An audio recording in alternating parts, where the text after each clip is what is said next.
Opie and Anthony. Oh, those guys are fast! 1027 WNEW. It's the O&A show. I don't know. I hope you got the phone number by now. 212-757-1027. Fax line if you're working. 212-957-9639. Let's say hi to my buddy, my pal, Anthony. What's up? How are you? Just reading some instant feedback before we... What are they saying? Are they happy? I just started reading it. Just got the computer online here. Okay. Mm-hmm. I'm in pain today. What's the matter? Oh, I got my teeth scraped today. Clean? Nah, they used to call it a cleaning.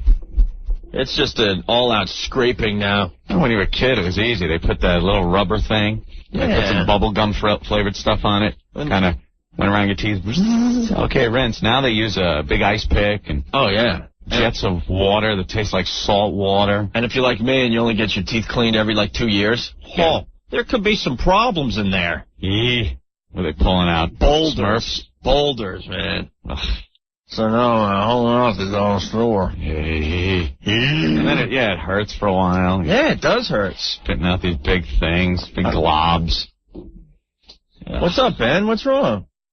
I was just coming down the hall to, come down to the show. Yeah. And I'm coming around the corner there by the printer and stuff. And Sam from sales is sitting there reading something. I almost got taken down by Spaz going about 120. He literally almost crashed into me. He was running so fast I was coming around the corner. He's Opie needs a one sheet right now. It's funny. I love Spaz, though. You tell him to do something, the guy is right on top of it. He runs like a maniac.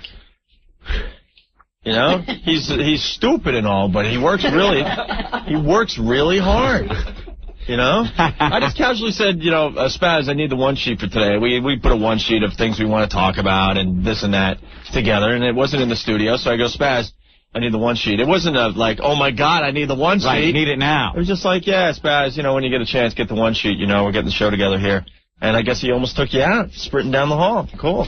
I'm going to go to Opie. Let's go to Robert. You didn't go to New York Radio. Hold on, Robert. You didn't go to New York Radio message boards, Alan Sniffen for your cleaning, did you? Oh. No, but if he's part of the after plan, I'll go to him. You should go there. Yeah, why not? That'd be good. You could discuss radio as he scrapes your teeth. Please.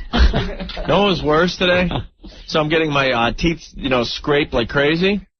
And the lady doing my teeth, she's watching Martha Stewart. I'm like, can't you put porno on or something? Oh yeah, at the dentist. Anything. You can't even get good music. No, but Martha Stewart. But it's between that and I guess Regis and Kathy Lee, So. Come on. Oh well. Let's go back to Robert. I put him on hold here. Hi, Robert. What's up? Hey, how are you? Good. What's up, Robert? Just got a quick story. First of all, I've been separated about 14 months. Anthony, it only gets worse, man. Cool. I had a quick story about my girlfriend. I was supposed to go see her and I was late. So she calls me on the cell phone in the car and I was going upstate. She says, "Where are you?" I said, "Well, I'm on my way." She said, "I just got out of the shower. I'm lying here on the bed with just a towel on and nothing else." And I said, I'm on my way. I'm going. So I take off. I'm doing about 85 miles an hour. I get pulled over by a local gendarme, and he says, "Do you know how fast you were going?" I said, "Yeah, I know how fast I was going." I said, "I'm going to see my girlfriend." He says, "Yeah, right, I've heard that." I said, No, really. She's lying on the bed. She's almost naked. She's waiting for me." And I say, "Listen, call her. We'll find out." So I get on my cell phone. The cop gets on the cell phone, talks to my girlfriend, hands it back to me, and says, "Follow me." They gave you a police escort so you could get laid? To the exit.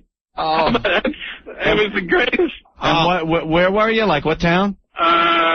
It was actually just past Sloatsburg. Sloatsburg. He gave you a police escort to get you laid. Gave me an escort to the exit, yeah. That is nice. Awesome. That's why we love the police, man. That's a cop that understands. As a cop. Your phone's breaking up, but thank God you got the story on the air, man. Yeah, thank you. That's a great story to start the show off with today. Thanks, guys. Thank you, Robert. Love you guys. All right. We like you, too. Hey, yum. Another man buying his freedom, huh? Freedom. That's great, though. Yeah. Cops have a sense of humor out there. They certainly do. And they understand. Wade, what's going on? Hey, guys, wondering if these new WOW stickers work. Yes, they do. I was reading a ton of email from people before the show that got wowed yesterday. Okay, well, here's the deal. It's like I got this guy who works for me. I'm older, I'm married, I get wowed when my wife is crunching me in the bathroom, so, I don't need to worry about it. But I got this guy who works for me, 23 years old, his name's Ralph, wants to get wowed. So we go out to Ranch 1, we get the stickers. He's driving around all day yesterday waiting to get wowed. He's listening to your show, hearing that there's girls wanting to find someone to wow. Yeah. Can't we have like a wow dating game and like send them to him? Because he's like driving around wasting gas. No, that's what WOW's about. The randomness of it. Yeah, we'll be honest with you. That's the one problem with WOW. There's a lot of people with the WOW stickers and a lot of girls that want to wow. They just have to like hook up on the highway. Yeah. I mean, can't you guys like publicize a centralized wowing location and we can all go there? Well, you know what?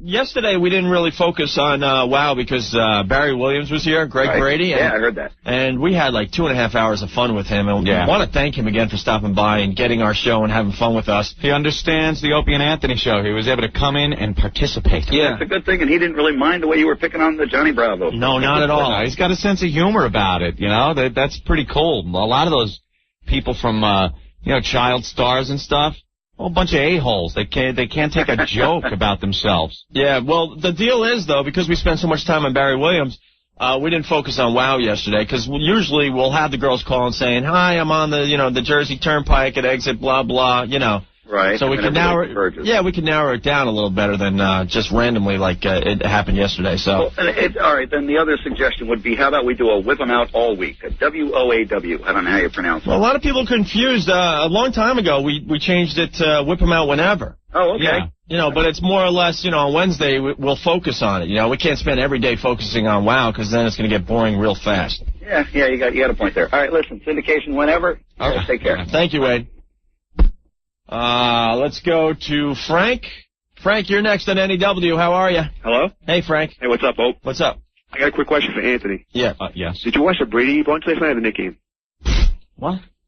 The Brady Bunch or the Nick game?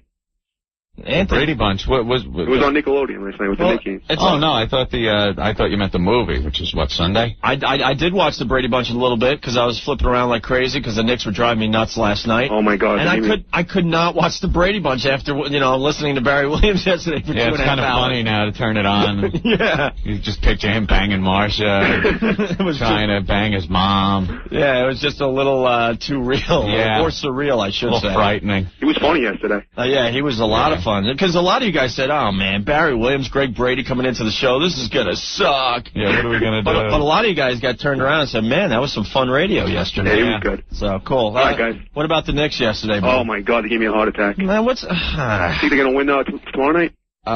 No. They lost, didn't they, last night? Yeah, they did. Okay, see, I knew that. You gotta get Patrick Ewing out of there, kill him. Boy, what a surprise! Ewing letting us down again. I think he shot 36% from the field last night. He's horrible. Thanks, Patrick. Nice brick at the end of the game on the from the foul line when it mattered. He has a deal like our old boss has.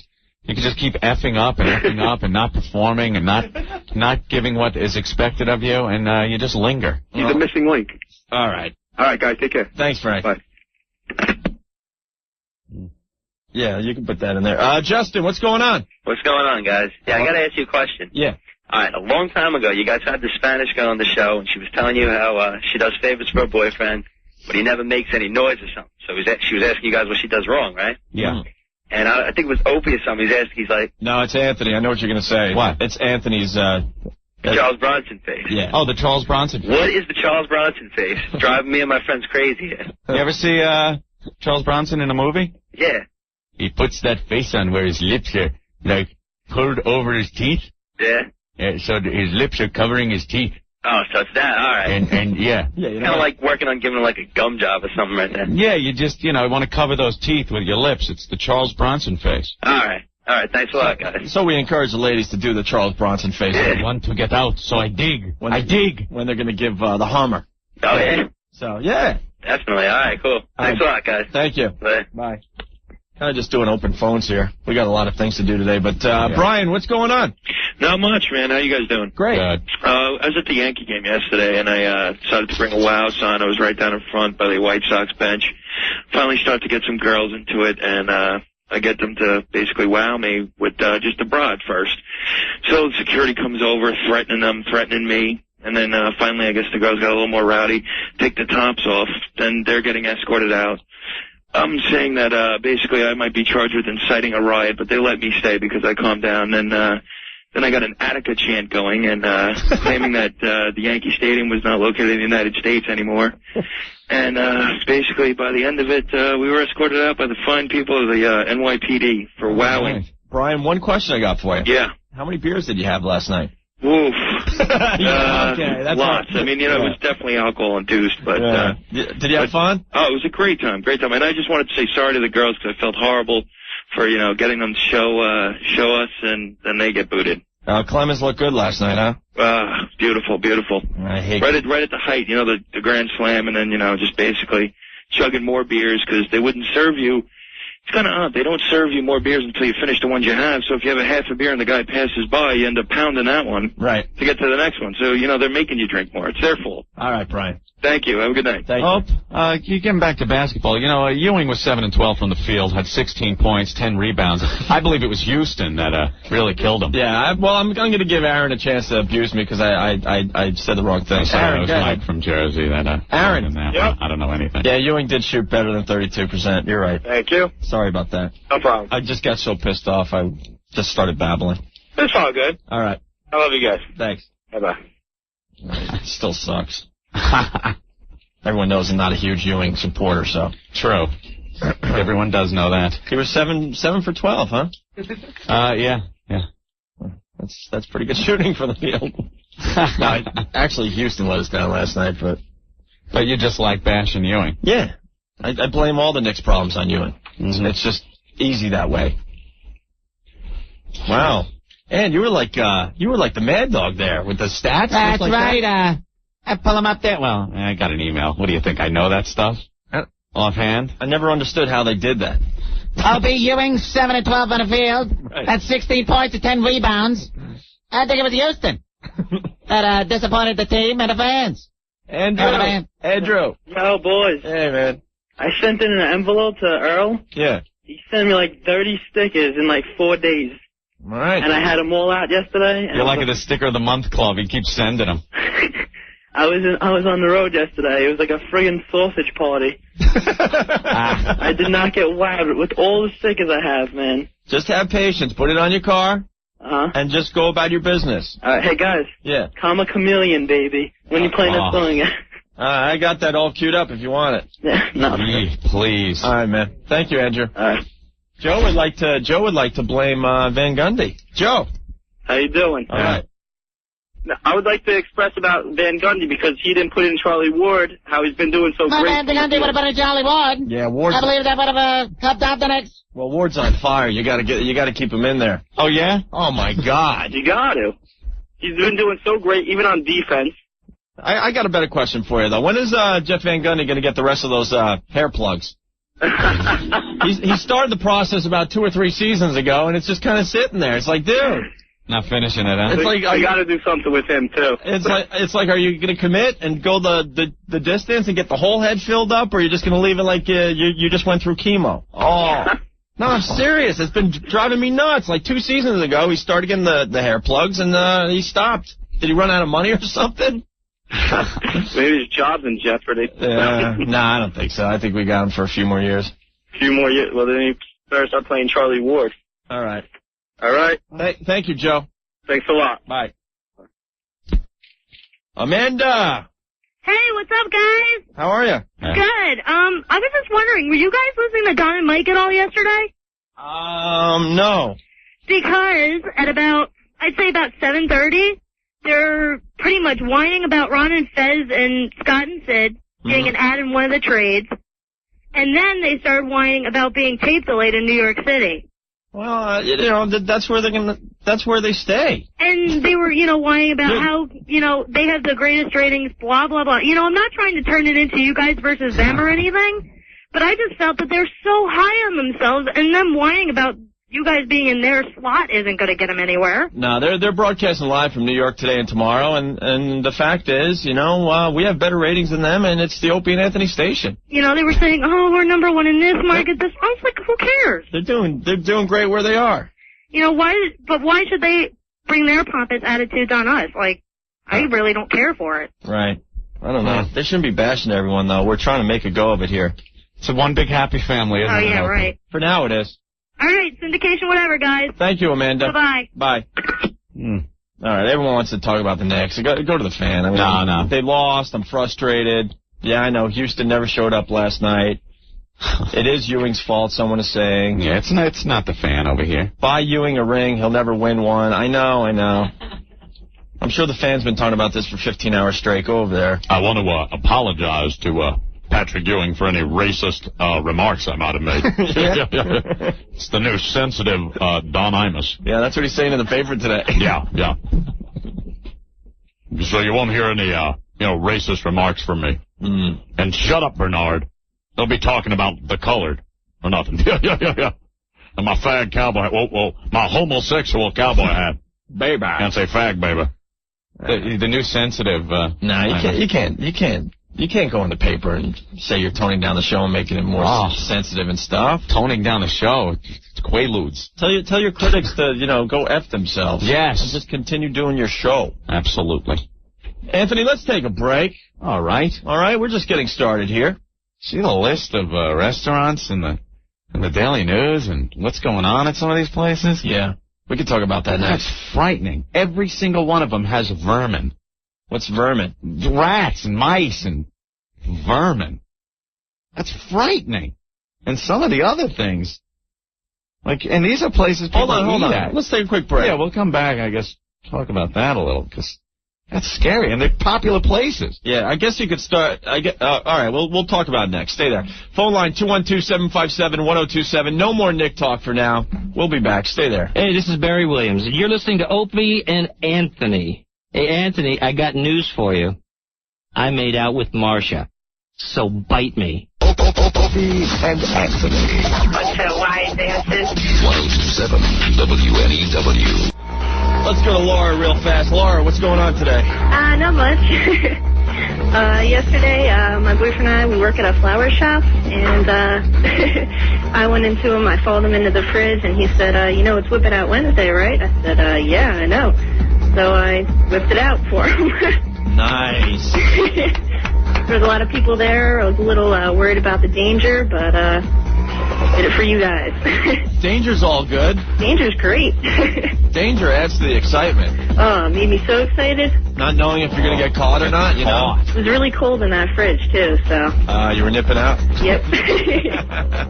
Well, Laura, thanks for helping us out with Whip 'em Out Wednesday. No problem. All right, man. Thanks. There she goes, Laura. It's happening, guys, I'm telling you. Yeah. Just get the wow on the car and wait to see what happens, okay? Yeah. Anthony, we got to talk about Fast Times at Ridgemont High real fast. Yeah, true. We're in the office. We didn't get to watch much of it, Yeah. Because we had to start the radio show, but... we just checked out the scene. Yeah, we got to check it. Well, Spaz, he comes in with Fast Times at Ridgemont High. We bring him movies all the time, and he waits till almost showtime to tell us he's got Fast Times at Ridgemont High. Yeah. So we were able to, cue up the scene, the greatest scene in movie history before the radio show. Phoebe Cates. Moving in stereo, the cars. Coming out of the pool. Oh. Undoes her top. And it's just the best scene in the movie. Ever. How many times do we see the scene before the show? Scene. We just kept rewatching. That's all we watched. Yeah. It was amazing. Yeah. Oh, God. Fabulous. Yeah. Remember that? Mm-hmm. She dives in the pool, slow motion, comes up the ladder, gives that little smile. Shakes the water out of her hair. Yeah. Climbs out of the pool. And there's the mist going off behind her, and she's walking. And then she just opens up the top on her bikini, revealing those beautiful Phoebe Cates boobage. Oh, I got it stuck in my head right now. And then idiot Brad is whacking it in the bathroom and gets caught. Anyone knock? Doesn't anyone effing knock anymore? Yeah. Anyway, I don't know. We thought maybe we could do a little Fast Times at Ridgemont High trivia today, real fast, to give out some prizes. Yeah, we got some stuff to give away. We got, like, wrestling tickets. We have Warped Tour tickets and Opie and Anthony prize packages. We gotta make it hard, though. What do you mean? You gotta make the questions hard, because everyone has seen the movie a million times. Well, the deal is, they have to stump us with a trivia question from Fast Times at Ridgemont High. Yeah. They stump us, they get a prize. So it's up to how it works? It's up to how, hard the questions are. Yeah. That they come up with. Most people come up with the same questions, They're pretty easy. So if you wanted to try to stump us with Fast Times at Ridgemont High trivia, we'll do this real fast. 212-757-1027. Asia, what's going on? Hey, guys, what's up? How are you? Good. Good. I just wanted to tell you, I was up in your old stomping ground yesterday in Boston. Yeah. And I never wowed before, and I saw a truck with a wow sticker on it. I was like, well, what the hell not? So, whipped them out. And how did it feel? It's liberating, let me tell you. Very good. You got to do it down here in the New York area for everyone. I know, I have to. The problem is I drive too fast. It's a little hard for me to do it on a regular basis. But well, you got to slow down every once in a while and flex those boobies for us, all right? Now, did she see a wow sticker up there? Was it one of the ones from down here? Yeah, it was one of the new ones. Hey, I was surprised. I think he had New York plates, so it made sense. But I was like, hey, what are the chances of me seeing a New York license plate and a wow sticker in Boston? So I tried it. Hey, cool. Why the hell not, right? Nice. Well, thank you, Asia. Thank you very much. All right, there she goes. Okay, guys. Another lady wowing. It's happening. Yeah. Andy said you forgot something about the famous scene in Fast Times. What? Andy. Yeah, what's up, guys? Hey. Remember that? That's the best part of that whole awesome scene. When she's just coming out of the water, she brushes her hair back. Oh, and and a little bit of water comes off of her lips.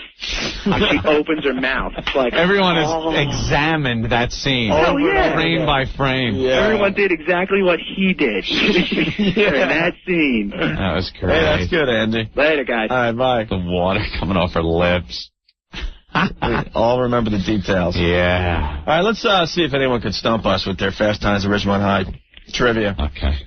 Let's start with Kevin. Kevin, what's going on? Yeah, how you doing, Owen? All right. I got a question for you. Yeah. What's Spicoli's father's occupation? Oh, that's easy. Come on. Dude, my father's a TV repairman. Oh, man. Got an ultimate set of tools. Stickers. You're cursing on us, Kevin. Oh, sorry about that. You're waiting for the WOW stickers? Yeah. You sent the self-addressed stamped envelope? 2 weeks ago. All right, man. Well, you'll get it. All right. We've been backed up a little bit. All right, dude. All right, man. All right. That was easy. You got to get a little harder than that. Seth, what's going on? Not much. How are you? Great. All right. What was spray painted on the dugout when Jennifer Jason Leigh's having sex with the car stereo guy? All right. There's a few. Couple of things. I'll go with Disco Sucks. All right. No, right above her head was a surf Nazi. Yeah. Son of a gun. That's the one. All right. Thank you, Seth. All right. Take care. Bye. Let's go to Tony. Tony, what's going on? Hey, what's up, buddy? How you doing? Great. All right, man. Who's the director of the movie? Oh, man, we didn't know that. Oh! We're just talking about things in the movie. Yeah, it's got to be something in the movie, but the director. We were trying to figure out who the director was. Some chick. Hold on. I can't remember her name, and I used to know this. It's kind of a weird name. Give me a hint. What? Give me the what first. Do you want? You want a hint or you want a name? Give me the first letter of her name. A. Yeah, Amy. Amy. First letter of her last name. Oh man. Come on. Well, it's not like H. Amy Heckerly. What is it? Amy Heckerling. Heckerling. Yeah. With a G. You were right there. That's not an easy question. No, that's not. We were trying to figure that out today. She did a couple other movies too, but that was her first one. Yeah, that was a good one. All right, that was her first one. Thank you, Tony. All right, dude. Bye. That's we want questions about the actual movie. Nick, what's going on? All right, there's a very famous actor that works in the restaurant with Brad. That's like flipping burgers in the back or something. What was his name? Nicolas Cage. What was his name in the movie? What was his name in the credits? In the credits? Yes. Stoner Bud. No, his real name. Oh. Oh, yeah. Did he do the Coppola at that point? Yes. Yeah, okay. Okay. Okay. Thank you. All right. Bye. And then change his name, obviously. Let's go to Mike. Hey, Mike, what's going on? How you doing, guys? Hi. All right, I got a good one for you. How much was the abortion for Brad's sister? It was... Wait, $150 at the free clinic. Hell. Oh, God damn it. All right, good job, guys. And Brad dropped her off at the bowling alley, and then she ran across the street. Yeah. All right, man. Thanks a lot. Bye. All right. No one has stumped us yet. Chris, what's going on? What's up, O&A? How are you? I got a question for you. What was the woman's name that they kept delivering the pizza to? The woman's name that they kept delivering the pizza to? What movie are you talking about? You're not talking about Porky's, are you? Oh, Fast Times at Ridgemont High. What are you talking about? My nuts, nigga! Oh, see, what does that even mean? Did we just get pranked, I think? That was the sorriest attempt at a prank I've ever heard. Ever. Like, at least have a real, question. The guy just come off like a tool or what?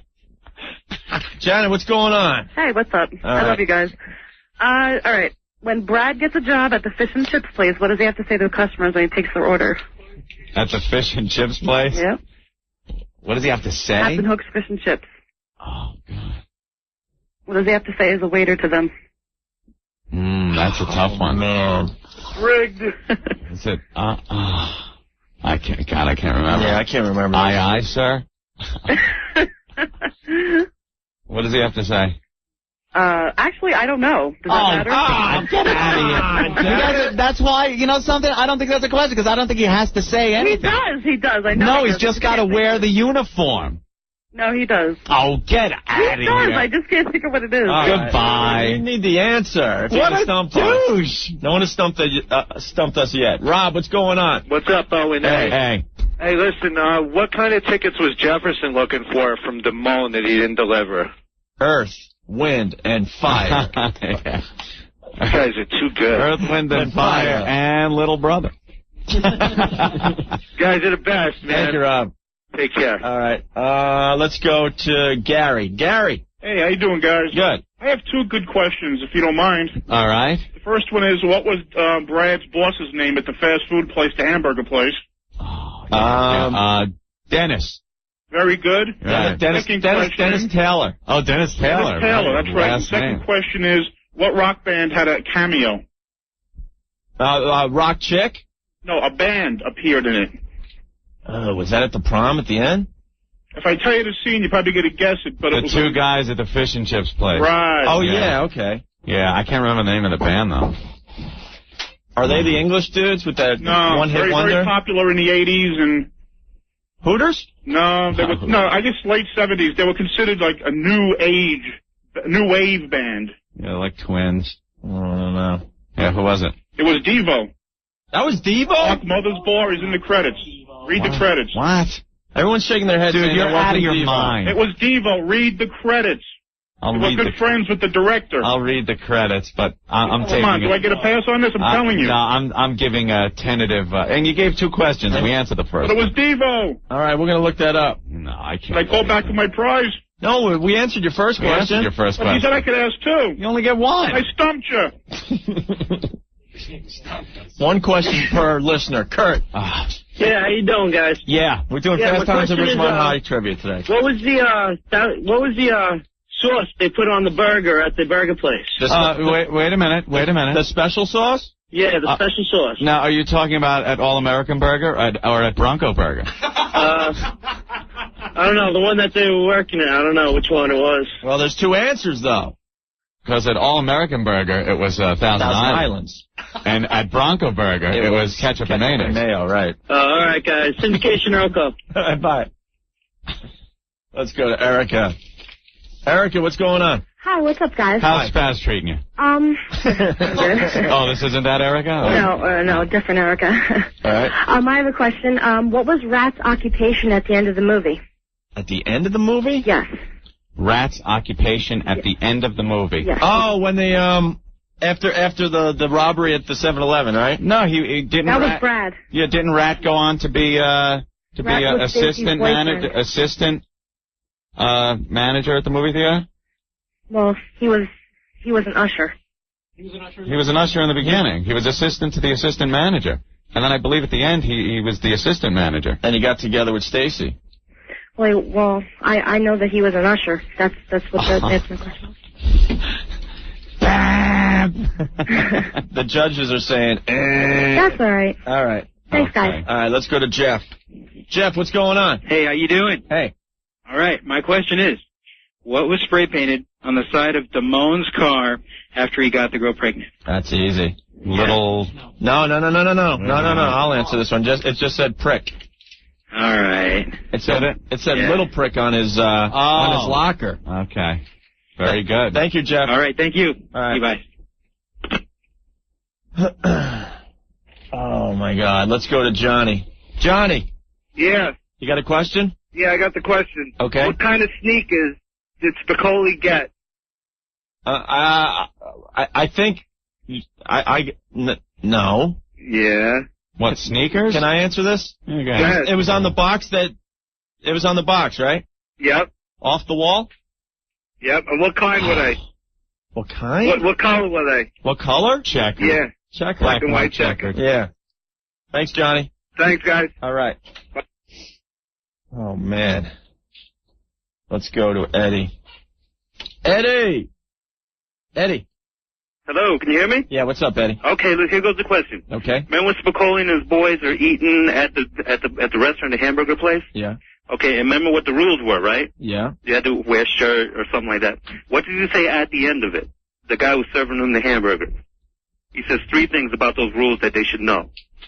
Oh, all right, wait, I'm going to write this down because we're all working together here. Uh-huh. What? No shirt, no shoes, no dice. Right, after that. No, he says this, Aunt. I got 2 of them. Oh, I know it. Oh, I know that one. Live it. Read it? No, wait. Live it. It's 3 of them. Live it. Wait, now you guys are screwing All me up. right, go ahead, Aunt. No, see, now I forgot. Wait a minute. No. I want to say... Wow. I think it starts with read. I was so absolutely positive right when I was ready to say it, and then everybody else in the studio blurted out 3 different things. Well, let's just go with read it, know it, love it. No. Oh, live it. Sorry. Here it goes. You ready? Crap. Read it, learn it, live it. Learn it. Damn it. I win it, right, fellas? Yeah, I think you do. I'll give him one. What do you want? You could have WWF tickets or Warped Tour tickets or an O&A prize package. I'll go for the prize package. Prize package? All right, hold on the line. Eddie, our first winner. Thanks. Damn it. That was a tough one. Want to do a few more or what? Yeah, why not? All right, let's go to Muttley. Hey, Muttley. Hey, what's up? How are you? Not too bad. Hey, remember when that scalper guy is sitting there trying to hit on that one chick? Yeah. And what was it? The baby knocked up? Yeah. Comes along. What was the song he was singing to her, trying to pick her up? There was a couple of them. The Dream Police. Da-da-da-da-da-da. Well, what was the name? It wasn't called the Dream Police. Mommy's all right. Daddy's all right. He sang a couple of tunes. He sung a couple Cheap Trick songs. But no, it was only one. He went off with the Dream Police, but your mama's all right, your daddy's all right. Surrender. Jesus. What? That's the lyrics from Surrender. Ah, son of a bitch. All right. All right. Bye. Later. People trying to dig deep. They are trying to dig deep. Let's go to Scott. Scott, what's going on? Hey, what's up, guys? How are you? When Spicoli goes on the field trip to the hospital, he's wearing a red shirt. What does it say on the shirt? Wow, that's tough. Oh, no. What does it say on Spicoli's shirt? It's a red long sleeve crew neck shirt. That's all I'm giving you. That's all right. You might have us, though. Damn it. Yeah, I don't know. Yeah, I don't know that one. What is it, Scott? It was a sex wax shirt. You guys are good. Sex wax for his board. Yeah. Yeah. All right, you want some SmackDown tickets, Warped Tour tickets, or an O&A prize package? O&A prize package. I think that's pretty much like CDs and stuff, right? That's a whole bunch of a whole bunch of crap we'll mail to you. Hold on, Scott. Cool, thanks, guys. All right, that's 2 that got us. Let's go to Jim. Hey, Jim, what's going on? How you doing, guys? Good. Okay, remember the scene where the customer's unhappy with his breakfast? And the character, I forget his name, Judge Reinhold's character. Yeah. Brad. He says, I'm going to kick what % of your ass? Yeah, 100%. 100%. Oh, can I ask a follow-up? Because that was a 100% guarantee. Guaranteed. Above his Brad. head. Let me get a follow-up. Yeah. What color is the sweater of that Nancy Wilson is wearing when she pulls up next to him in the car? Well, that's there was there was a little pink in there, I think. Which one? What was the other color? White and pink. White and pink? One sleeve had white on it. Yeah, You got to give me a predominant color here, guys. No, we already beat you. What's the answer? Pink. Pink. Okay. All right, guys. Thank you. Let's go to Damien. We're almost done here. Damien, what's up? Hey, how you doing? Good. All right. When they're sitting in the cafeteria in the mall and she's practicing on the carrot, how much sperm does she say comes out? You gotta give me A quart, yeah. No, you got me. All right, thank you. All right, man. Bye. Let's go to Ed. Hey, Ed. Hey, guys, how you doing? Good. You have a question? Yeah, when they crashed Jefferson's car, Jefferson's brother says that his brother's going to do 2 things to him. What are the 2 things that Jefferson's going to do to his brother? First, he's going to ask, then he's going to kill us. Oh, man, I tried to win by default. Thanks, Ed. All right, guys, have a good one. Yep. Very good. That's a good one. Which one? Let's go to 3. Hey, Chris. Hey, O&A, what's going on? How are you? Hey, here's the question. Yeah. When Spicoli is in the burger joint with Brad, how much money does he have on him? Got like a Nicolette. Ah, damn it. Take it easy, guys. Syndication Bangor in 2040. Yeah, all right. Let's go to Kurt. Hi, Kurt. Hey, Kurt. Yeah. How are you? How's it going? Good. Hey, when Brad's sister went out with stereo salesman. Ron Johnson, stereo salesman. Yeah. How old did she say she was? Oh. She lied about her age. Yeah. I'm going to go with the obvious. Can I write down my answer for you? Because I don't want you to get mad. Yeah. Oh, come on. That was an easy one. No, I don't think so. I think it was, like, 1 more or less than that. All right, go ahead. I think she said she was 18. No, 19. 19? I had it! He asks her, are you sure you're 19? Yeah. She goes, yes, I'm 19. No, you win, man. Underweighted a point. Oh, you win. With All right, so you want SmackDown tickets, Warped Tour tickets featuring Green Day and the Mighty Mighty Boss Tones, or an O&A prize package?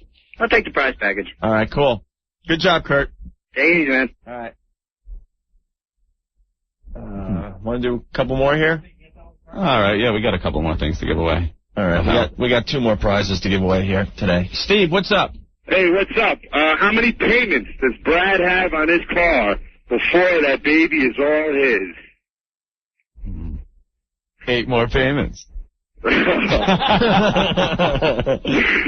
guys are good. All Love right, it. Thank you. Communication, whenever. Bye. These questions are getting harder, though, man. Uh-oh. John, what's going on? Yeah, when the guy's returning his breakfast to Brad, how much money does he want back for him? I know it's 2 something. Wait a minute. Wait, reach back in put your little hand on the register and give me my $2.75, Brad. I got 1 more. It is $2.75? I was going to say $2.25. Yeah. John, go. What was the football team that they were playing the night of the game? Lincoln. No. You guys are good. Yeah, Lincoln. Yeah. There was the Ridgemont Wolves and Lincoln. I don't know what Lincoln was, though. Lincoln High. Yeah. All right, thank you, man. All right, take it easy. This one could be tough. Wayne. Wayne, what's up? Hey, guys, how you doing? Great. Hey, Damone gives Red dating advice on chicks about making out. What does he tell him? Well, the dating advice? He gives him advice about making out with chicks. Yeah. Okay, the first rule? Well, no, he's just talking about the making out. Well, there's 5 rules. Oh, I thought that's what he meant. The Damone's 5 rules of Give me the first rule. Give me the first rule. The first rule is always take control. Kiss No, me. Kiss me. You won't regret it. No. When it comes to making out. No, that's number 5. That's number 5. When it comes to making out, put on side 2 of Led Zeppelin 4, and then the next. That's rule number 5. And then the next scene is them cruising down the highway with Kashmir playing, which has nothing to do with Zeppelin 4. Thanks, guys. All right, man. You rule. No, it's the 5 rules, though. Ant, do you know the 5 rules? That's it. Like I said, the first one, always take control. Kiss me. You won't regret it. Rule number 2 is never let on that you like her. Oh, Debbie. Yeah. Rule number 3. Let's see. Wherever you are, make it like that's the place to be. Right. Isn't this great? Right. And rule number 4 is always when ordering, find out what she wants and order for her. Right. She will have the linguine and white clam sauce and a Coke, no ice. And then, of course, 5 we have said the Led Zeppelin. Yes. All right, let's go to Dan. We got 2 more prizes to give away, and we'll move on. Dan.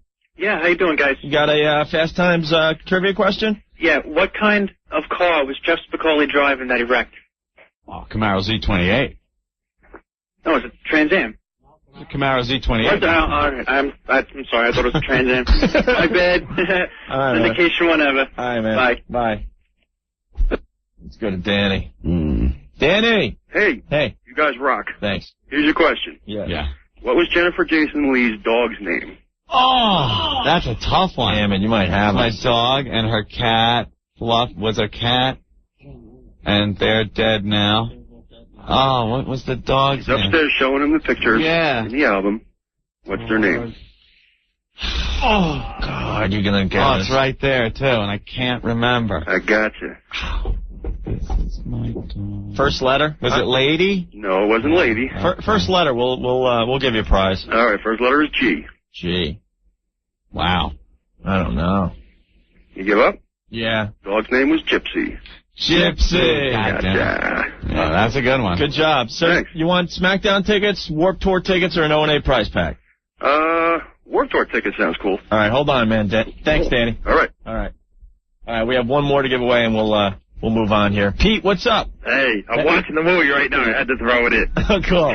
I love this movie. When Brad was pleasuring himself, this is one of the hottest scenes in Phoebe Cates is out in the pool. What color was her bikini? Oh, come on.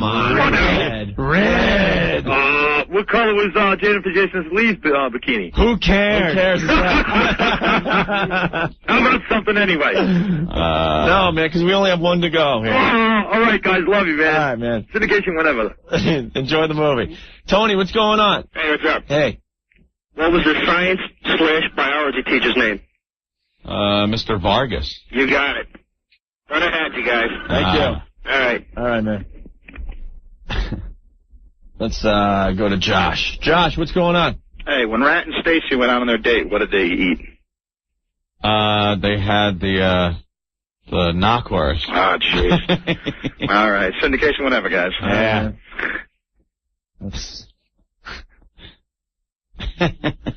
Let's go to Adam.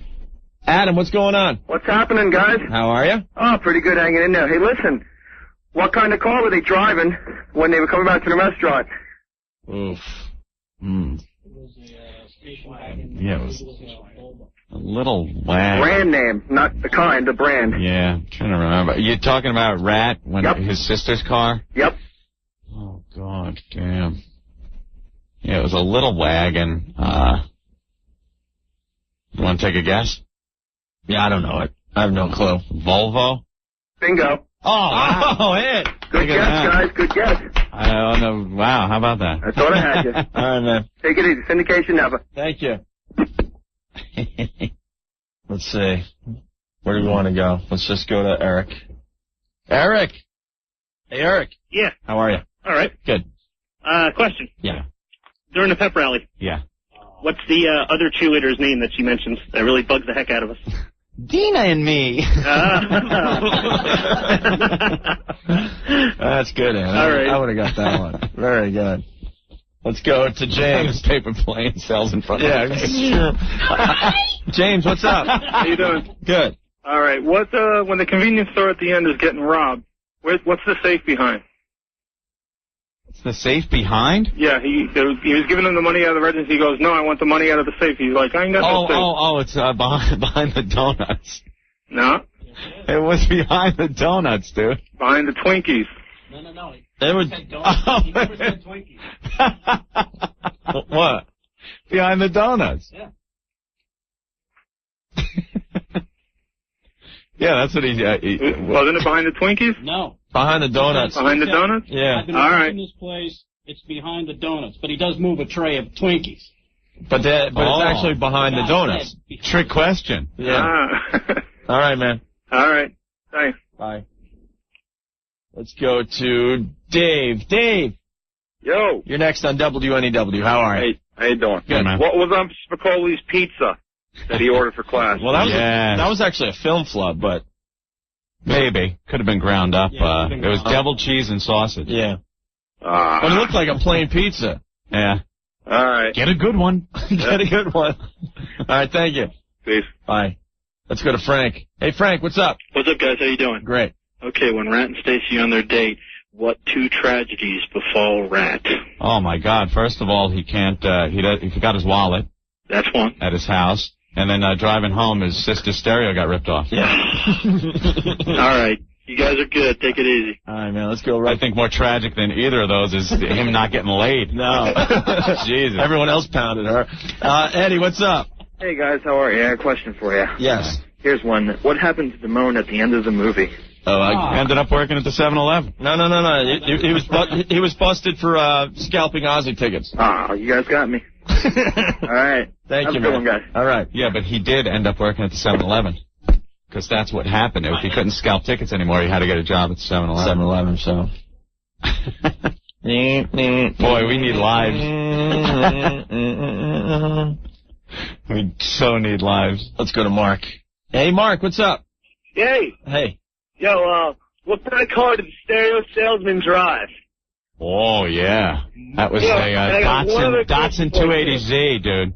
All right, let's drive one of those. Here's a question for you, really quick while I'm on. Yeah. I've been trying to get one for 2 weeks, get this WOW promoted, dude. Really. Right on the Throsneck Bridge, a school called Maritime College. Okay. Every year, they go out to sea for 2 months, a whole bunch of guys, a whole bunch of cadets want to work on the ocean. Yeah. Saturday, 10 o'clock. If I can get any chick on the boat to wow this ship, these guys are going out to sea for 2 months straight.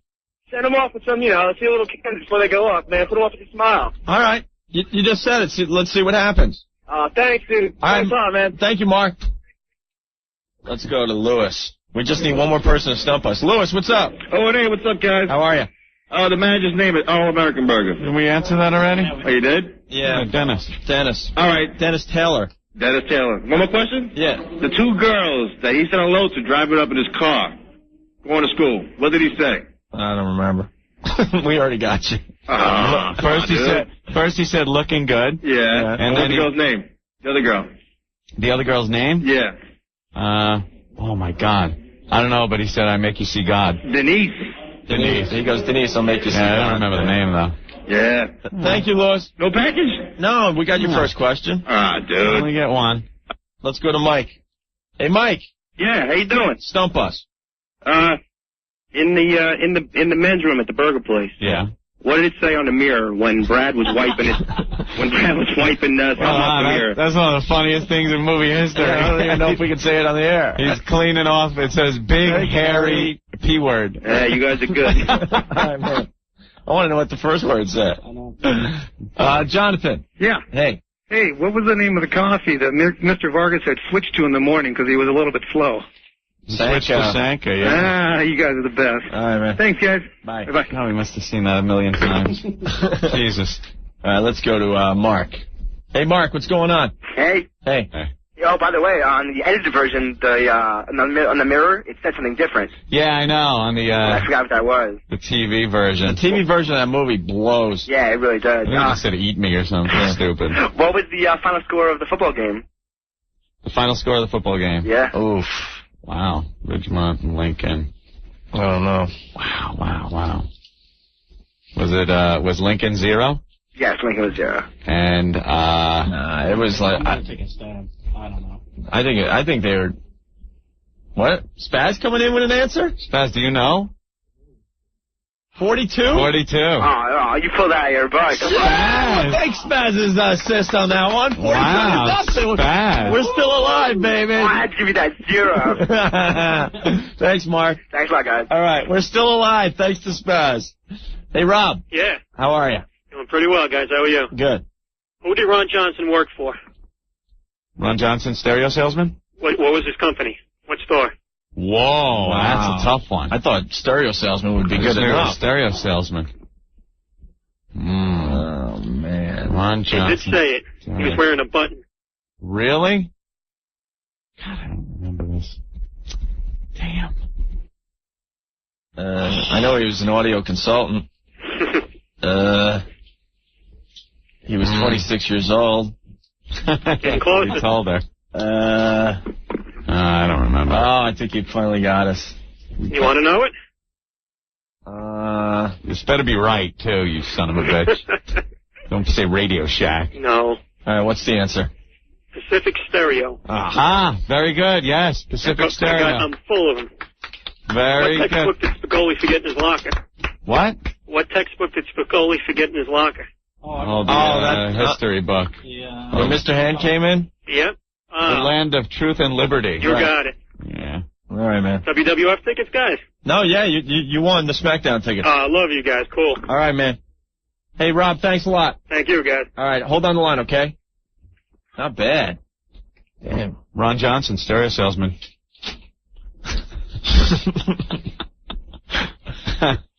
Oh, my God. Man, that was kind of fun. Yeah. We realize we have no life. We're going to have to do that with another movie soon. Maybe Caddyshack or something. That one's easy. Stripes. Yeah, that would be a little rough. Stripes would be? Yeah. I've seen it a lot of times, but it's been a while. And I don't know. Caddyshack, I don't know. I don't think anyone could stump us. That would be tough.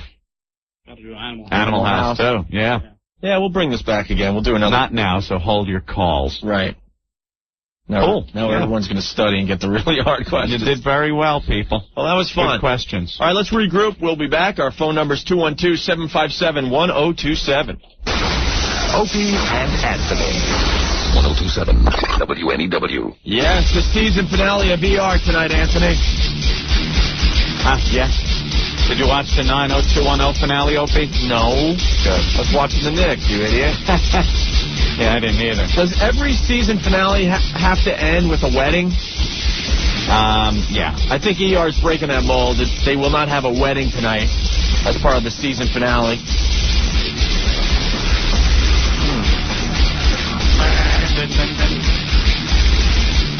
You definitely get distracted by this music in the background. Yeah. Beer Factory. Someone's asking if we should get Gary from upstairs to get the 90210 season finale review. The review? Yeah. He was so pussy-whipped yesterday, he had to go home, run right home, so he could watch it. I'm sure we could get him on the phone. Really fast, I guess the Psycho Mark psychopaths are all over TRL today. Good. Dennis, what's going on? Dude, hey, what's going on, brothers? How are you? All right, listen, I'm just downstairs. I'm doing a little laundry. I'm going down the shore tonight. I turn on Channel 22, MTV. It's over here in Woodbridge. And I see a Precious Loves Britney sign. Precious Loves Britney? It's a beautiful one. And I see a couple Whipping Out Wednesday signs. You know how it is. Yeah. Let me do an impression for you guys. What do you want to hear? Whatever you want to do. Go ahead. You tell me what you like. Whatever you want to do. Let's go. Just pick All right, one. how about I do Barney from The Simpsons? Okay. Hey, Hammer, look, I'm the mayor. Okay. You do something else? Do Popeye? When are you going to do Barney? Huh? All right, let's hear Popeye. All right, Popeye, ready? You're very brave to do Popeye. Oh, my gosh. Wow, sleepy. Okay, that ain't bad. That's pretty good. Come on. It's over the phone, too. Come down. Right. What else? What do you want to hear? I don't know. Just you've done them a million times. Do what's in your repertoire. All right, let's see. How about I do, what's one of the better ones? Tell me what you want to hear. I do anything. To do them, dude. If you had your radio show, you got to just do them. I hear that. Let's see. What do you want to hear? Give me... Time's up, Dennis. All right. All right, Dennis. So long. Thanks for the curse. All right, bye. There he goes. Let's go to Zach. Zach, you're next on NEW. Hello. Hey, Zach. Hey. What's up? I just saw on TV some guy that had the Precious Loves Britney sign. Yeah. Yeah, we just got that call. Thank you, Zach. Okay, syndication. It's like Spaz made it. Thank you. John. Yeah, John, what's up? Yeah, have you guys heard? There's a Precious Loves Britney sign on TRL. That's beautiful. Yeah. Cool. And a lot of wow signs. Oh, and, yeah, John. I said that thing about my dad's porno. Yeah, it made a promo already. I didn't think you guys were going to actually do it. I thought you were just humoring me. No, what are you kidding? That is awesome. We thought it was a funny line. We made a little promo out of it. You guys rock. All right, thank you, buddy. Thank Later. you. Bye. I guess the guy with the Precious Loves Britney sign is now on line 1. Josh. What's up, guys? How you doing? Was that you? Precious? That was me. Well, That was me doing anything for the show, guys. Everyone's calling like crazy. Yeah, So, well, you know, hey, we were the ones who got the signs from Mulcahy. Some cop ripped it out of our hands. We couldn't get it back. Oh, really? He wanted to arrest us, but it's probably going to be hanging in his room later, you know what I mean? All right. So what? Yeah, Carson Daly never looked so gay than today, right? Pretty gay. Yeah. Hey, you guys rule. You own the radio dial. Yes, thank you. We're going to come up in a little bit, say hello, and I've been taping the show, so syndication in my Honda. All right, thank you. You got it, buddy. Thanks for that sign on MTV today, Josh. You got it. You mind if we stop on by, say hello? Come on, a long-time listener. Well, real quick. All right, we'll let you in. You're the man. Thank you. All right, man. We'll see you in a little bit. Everyone's saying no, no, no. The guy did something for the show. You got to let him in. Yeah, that's the true. rules. That is the rules. You get a sign that has something to do with this radio show on live TV. You come down and hang with us. That's the rules. Huh? Well, he made good. He stole one sign and then put a sign on TV. What can I tell you? We're softies at heart. Yeah. So everyone wants to know about Rick's car, Anthony. That seems to be the thing everyone's curious about. We've been talking about it for quite a while. This happened, 3 weeks ago? Yeah. And Rick was in such a tizzy that we couldn't even discuss it. But it seems things have, the air is cleared a little bit. And people want to, I guess, know what happened. He destroyed a bathroom. He destroyed an office. He was so pissed off that he stormed off the show, wouldn't even talk to anybody, went to our office in the back, just started throwing stuff, went into the public bathroom here in the building, tore a door off of the stall, threw it out the bathroom door into the hallway. He was so pissed because, A, this thing happened, and B, we talked about it on the air. And he said, don't talk about it on the air because I think someone's stalking me. Well, there's a C, too.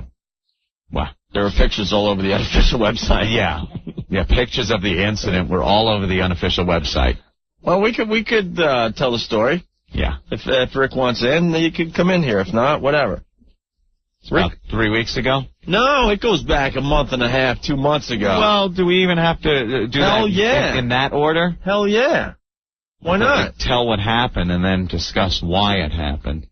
Well, no, because you gotta tell the story from the beginning. Okay. Rick was part of a prank against Aunt and I. Mm-hmm. He went against the show. I did not. He went totally against the show. That's not even an issue. Everyone knows it, except Rick. Now, Rick, you went against the show. You knew something. You knew of a conspiracy against Aunt and Opie and Anthony. Yep. And instead of informing us, you let it go, which, in my opinion, is turning on us. Right. Not. It's the famous Billy and Paul J. Moore prank. Right. Where there was the fake fight and stuff, and Rick knew about it. Rick knew about it a couple days before. Yeah. And it got so ugly that I punched someone in the face. Yeah. Because I thought it was still real. I didn't punch Paul because, I was so pissed that they got us. I punched him because I thought it was still real and he was coming after me. Yeah. So, Rick knew. Didn't inform us, so we could have turned it around on them in some way, shape, or form. Okay. All of us could have put our heads together and, yeah. Now, let me give you a little background. Mm-hmm. If you remember back to the homeless shopping spree show. Yeah. What was I getting railed on? I don't know. By Jay. I have no clue. Jay comes on the air, Rick said not to come down because you guys were doing the homeless shopping spree and blah, blah, blah, and you guys, we had a lot of stuff going on in the studio. And what did you say? Don't ever listen to Rick. Just do what you want to do. No. We worked. So basically, first of all, that's a whole different issue. We worked that whole thing out. Yeah, but here's what leads up to my decision was, okay, you made a horrible decision with that because we're talking about Jay Moore, a Hollywood star, and you want people like that on our show as much as possible, and it came to our attention that he called the show a few times and you didn't put him through because you thought that we were too busy for Jay Moore, a Hollywood star that gives us good radio. No, we worked that part out. I did say to Jay, don't listen to Rick, do whatever you want. Right. But then I went back to you and I explained exactly how important it is that Jay gets on our show because he puts some good radio. And regardless, how does that? I understand. How does that explain how you didn't tell us about the prank? Well, it quickly goes to the fact that how fast things will turn around against me if I decide something either against you or against Jay. So Jay comes in and says, oh, well, Rick did this, and then you guys jump on me for that. Oh, we're going to get mad at you for going against Jay on him pulling a prank on us? That doesn't... No. Boy, you're on some thin ice here. If I sell Jay out, then you guys can turn it around easily by going, oh, well, that was a great prank. Why'd you do that? We would never do that. You don't know us. I know. Stop it. We would never, ever do that. How do I know this? Stop it. How do I know? Like we would say, oh, boy, that was setting up to make us look like jerk-offs. Boy, you should have let it keep going. No, we'd have brainstormed and figured a way out to totally turn it around and take the wind out of their sails. But you got to see where I'm coming from. Rick. No. You're trying. No. Stuff going, okay, now Jay has free reign. You're trying so hard. But then I'm being told, on the other hand, that, you know what, you do make the decisions. Tell him to come at a certain time if you think it's necessary. One thing has abso-effing-lutely nothing to do with the other. It has all. No, the bottom line, Rick, you knew, we didn't. We were hung out to dry. You've been working for us for 2 years. Mm-hmm. You don't know the first rule of the show. Yes. Which is very simple. It's us, if you're a part of us, against the world. Well, you see, you can't. We can't have. We can't have. I've always said it's you two against everybody. Oh, no! We're allowing everyone that is part of the show on a weekly basis to be part of us. But you're saying, but with that said, and it's us against the world. So if someone is conspiring against us, the family, Aunt and I, whatever you want to call it, you have to. It's a no-brainer to come to us and say, dude, they are planning something. What can we do? But with that said, with what you just said. You cannot. You can never be a part of us if you're going to conspire against us. Right. You just said. Then why would you turn against me if I tell Jay not to come in on a certain day? That has nothing. That's not. You're talking about something totally different. I'm talking about levels of where things are going to turn. You're talking about a secret being kept from this program to be sprung on us at a later date, not a guest calling up and arranging guest scheduling. Right. That's something completely different. It doesn't even make sense that you're using that to argue this point. Right, and that had something to do with the lack of communication that was happening a long time ago. I think we have settled that since then. No, Rick, that had something to do with the lack of communication. We finally worked that out, I believe, between us. And so that's not even an issue anymore. To bring that and compare it to what you did to us is ludicrous. Guest scheduling and a conspiracy against Opie and Anthony are two different things. Right. There's a lot of misunderstandings that go on behind the scenes. That was one of those misunderstandings where I was pissed at you because I found out Jay Moore called the show a couple times, or let's say even once, and you didn't let him through because you thought we were too busy. And no one ever came to Aunt and I and said, you know what, Jay's trying to get in on the show. Do we have time, to get him on the air or not? But that was never brought in front of us, so I got pissed. Well, he called. That's what that was about, and that's a behind-the-scenes thing that we worked out since. He called me the day of, just before we were about to leave to go down to the bus, and said, hey, I want to come by. I'm like, I don't think it's a good idea. We got a lot going on today. This doesn't have anything to do with the other thing. It goes right back to where somebody stands. No, it doesn't, Rick. Dude, even within a family involved, if anybody involved in this show got wind of a prank or a conspiracy against anyone else on this show, it's a no-brainer that they immediately go to that person and explain what's going on so we as a team can just get together, think up a way to turn it around and twice as bad screw the other person. And wait, and let me clarify that even further here. If it's a prank we're doing to each other because we're part of the family, that's one thing. But you're talking about someone from the outside coming in here and pulling one of the craziest pranks on us. See, and we could have stopped it. That's not what I... If it's us getting together and pranking Spaz for good radio, that's great. That's the family messing with the family. Right, you're allowed to do that. Right. Corleones play with each other. Yeah, right. But not with... Well, when it comes to... On many occasions, you said Jay is a part of the show. But not with Barzini. Jay... You said it. Jay's a part of the show. Jay is not... He's not a part of the show. You guys For consider the family. He's not part of the family. He's absolutely not a part of this program. I mean, the people that are in this room right now, Spaz, Stinky, the interns, are part of this show. Part of the family. He is a fantastic guest on this program. And a big part of our show, but he's not part of the show on a daily basis. Don't you understand who is loyal to this program? I understand who is involved in this? Who is a part of the show? And who are guests? I trust Stinky more than Jay Moore as far as being part of the family. Right. Because if this show went down the crapper tomorrow, I don't think it would affect Jay Moore's career. It would affect everybody else in this room right now's career. Right. No, I understand that. It's all about the guys that spend, 3-4 hours before the show in the back office, trying to make something happen on a daily basis. That is part of the family. You pulled a Fredo. You watched The Godfather. Fredo. Remember? Remember Fredo? He said he never met Johnny Ola before. Shook hands at him. Hey, this is Johnny Ola. Hey, how you doing? Like they never met. And then they went to a club later on. Fredo got a few in him. And he goes, yeah, I've been here. Johnny Ola took me here a while ago. I was like, oh, but he said he didn't know Johnny Ola. Right. But that's when Michael knew. But that's not even right. And when his mother died, they took him fishing. We've known Jay Moore for a while, so you can't even use that analogy.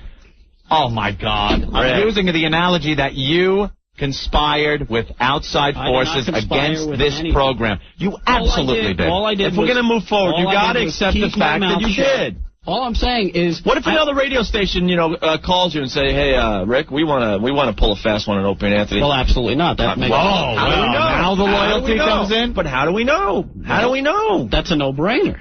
This should have been a no-brainer. Because to be honest with you, those guys did make us look pretty silly. You honestly feel that way? Yes. If it was you and Spaz and Psycho Mark and Ben trying to make Aunt and I look silly, and you're within the family. You got us. What can I say? Back on some site. What? Someone just emailed me these. What? It's the car. I don't know. Look at this site. I don't know what this is.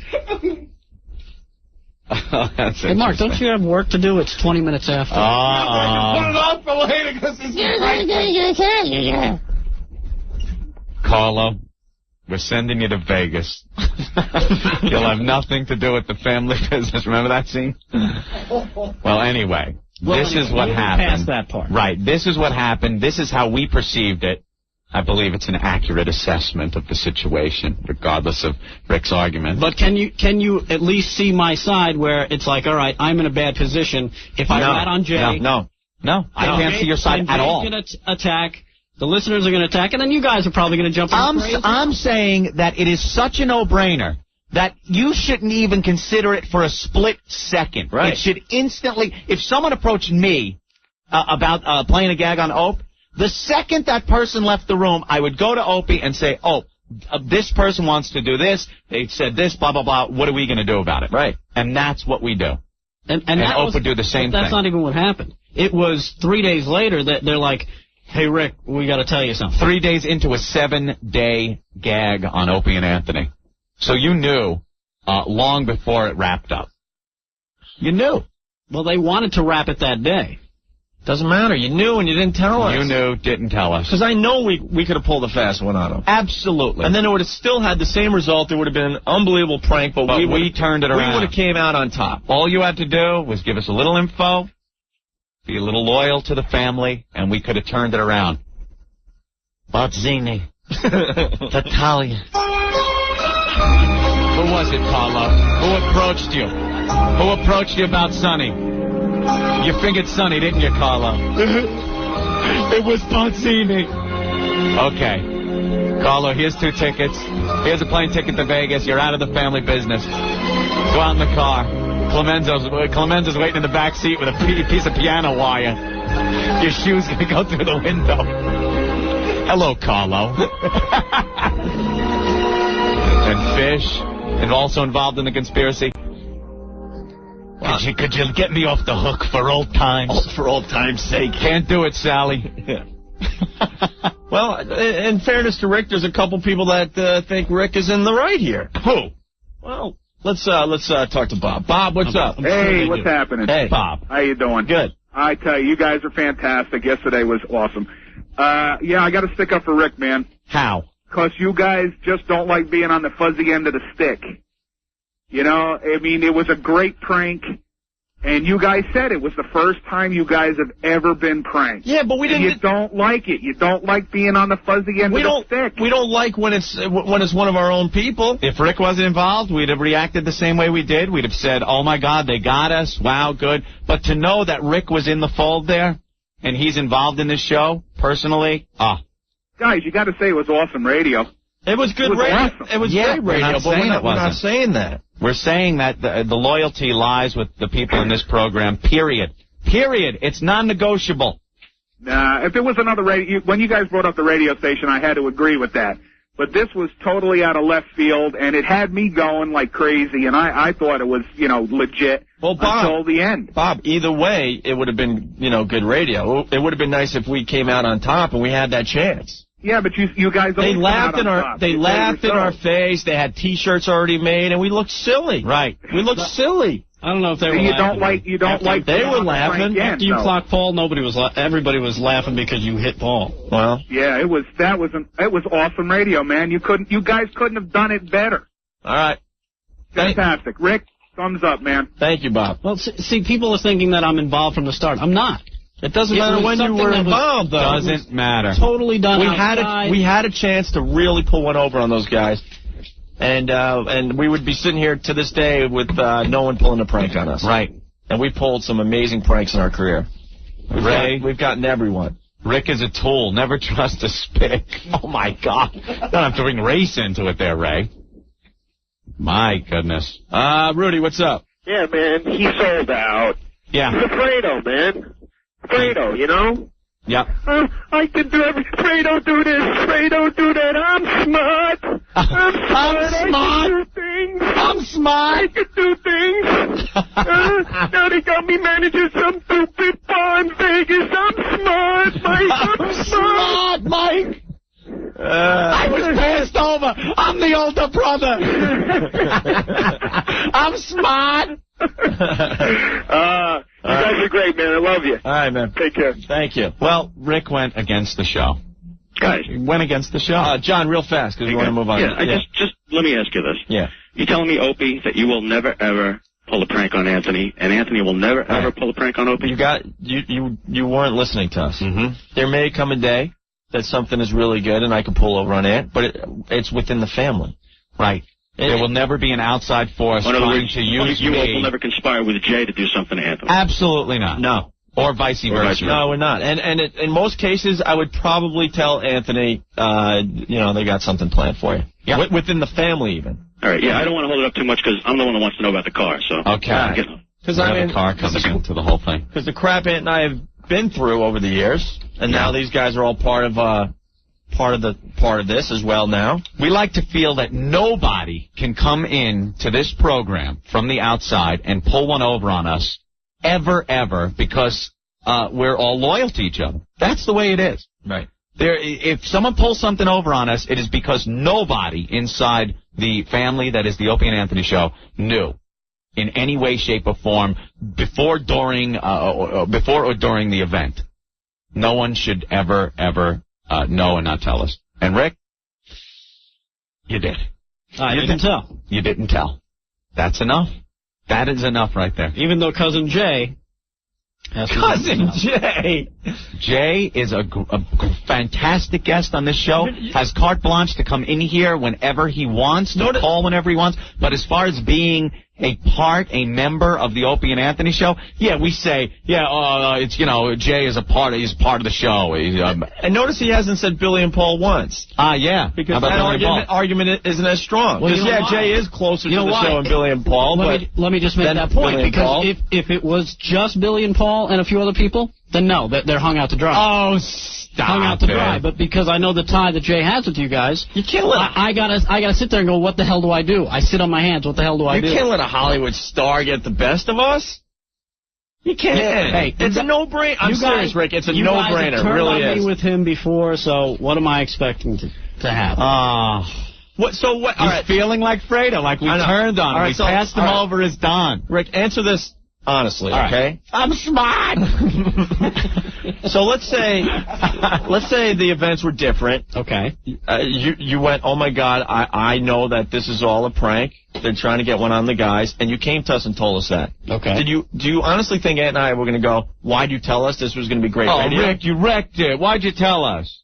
You honestly think we would say that? Or would we have said, oh, my God, thank you so much for letting us in, and then we would Let's brainstorm. I thought that something was fishy. All right, let's all get together and see what we could pull on them. At some point, yeah, you probably would have said, oh, man, that's great, but, okay, now that we know, let's get him. You probably... I would have never said to you, Rick, why did you tell me? Never! No, I didn't say you wouldn't say, why did you tell me? You would acknowledge that was one of your concerns. That was a great thing. But that's one of your concerns. It was. You thought we were going to yell at you and go, why are you telling us this? This is shouldn't even be a question. Shouldn't have been. Shouldn't even be a question. No. Nope. All right, so anyway. So that's where that stood. Right. Regardless of how you feel about it, the rest of the people on this program feel that you should have come to us and said something. Put yourself in my position and some of the stuff that has gone down. If I was Rick, I swear to God, 2 seconds, as fast as I could carry myself, I'd have told us. Yeah. I would have. Especially how intense that was, and we really weren't sure if it was fake or real for a while. Hindsight is always 20. We never... Come on, Rick. That's not a hindsight thing. At least admit it. Come on. At least admit it. There are certain things that there's no hindsight on. It's an instant decision that you make, and that's it. There's not even... There's no hindsight on something that you should decide like that. If it was anybody else... Oh, no. Kathy, what's going on? I don't know. You're beating up Rick. It seems like you're taking it all too personally. Well, we are. I'll admit it. We are taking it personally. We don't like when people get us. Well, it doesn't feel good. It's embarrassing, but I think you did it for the good of the show. The good of the show? What is this, morning radio? No, but it was great to listen to. Well, who knows what would have come out if we knew and were able to turn it around and pull something on them. I'm not saying it might have ended up being lousy radio. It might have, the way it turned out, could have been the best thing as far as what it sounded like over these airwaves, which is fine. But it doesn't matter. But it doesn't matter. You got to admit, it wouldn't have been nearly as funny for the listeners. That's not the issue. To play the prank on them as it was to your... Doesn't matter. You know what? I'm not even going to admit that. I have confidence in what Ant and I could come up with, and we would have come up with some. Without a doubt. And the shock in their face when all of a sudden they realized that we knew. It would have been funny for you, but for the listeners, I don't care whether they were embarrassed by it. I don't care what you did to them. I just thought it was funny. All right. The way it worked out, that's all. Well, I'm not gonna deny that. It was good radio. That's not the point here. No, you got to give me some credit. Thanks, Kathy. You threw a punch for the first time in years. Credit? I don't. You think I felt good about punching someone in the face? Yeah. Well, part of me. Yeah. All right, you got me there. All right. See, at least I can admit it. All right, we could argue this for 8 years here. All right, let's fast forward then. All right, we got to take a break. No, we did. And look at the time. I'm not doing a radio. And then we'll talk about Rick's car. No, I mean, this is the setup, though. Right. Yeah. This is the setup, and part 2's next, okay? Okay. But first, Mike looking line took me. What? All right, we'll be back. 1027 Opie and Anthony. And the story about Rick's car. Next. It's the O&A show. Our phone number, 212-757-1027. Russ, what's up? Hey, you guys have been a bunch of pansies. Why? Because they got a good book on you, and just let it go. Are you totally missing the point here? No, I'm not missing I'm not the talking point. about. I'm not missing the point. What's the point? What is the point we're trying to make then? Go ahead. You explain the point that we were trying to make. Go ahead. That he went above, like, over your heads and didn't let you know what was going on. Okay. Is the point at all the outcome of the gag here? No, that it was good radio or bad radio or anything? That we're being pansies because we got taken? No. We're not. We're talking about people on the show telling us when somebody is trying to do something to us. That's all. That's all this is about. So you agree it was a good prank, though? Yeah, we said that 1,000 times. We patted them all on the back. We said it. I went out to dinner with all of them. Baby! Nah. All right, Russ. You're being a baby about it. All right. Thank you, Russ. All right. Maybe Let's a lot stick something in that chick's mouth to shut her up. Maybe a lot of these people don't understand the world of radio. I guess not. I don't know. There's a lot of people in this industry that are out for our heads. They're missing the point. You know, we always have to be on guard for people trying to get us, trying to prank us, trying to get us. You know what I'm saying? Yeah. Well, regardless. Because a lot of people are saying, hey, what are you talking about this for? It happened months ago. We were just trying to fill you in on what happened so we could tell you what happened after this. Right. The thing about Rick's car. Right. So about what? 3 months ago? 3 weeks ago or so? Yeah, about 3 weeks ago. 3 weeks ago, I guess. Know what it was? Yeah. We find out that somebody went up to Rick's car. And this was, I don't want to say it in a way that gonna get him mad or anything. Just say it at this point. All right. You already beat the hell out of the whole place. It wasn't in front of your house, was it? Right? Close enough. Okay. All right.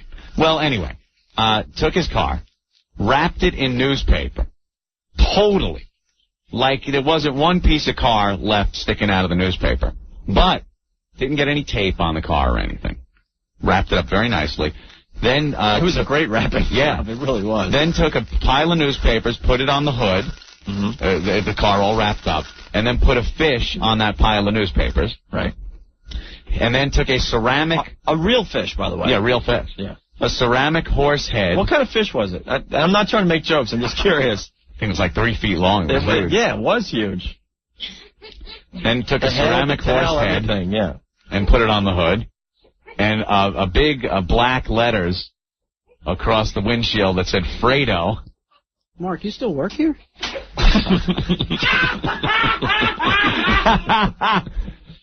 And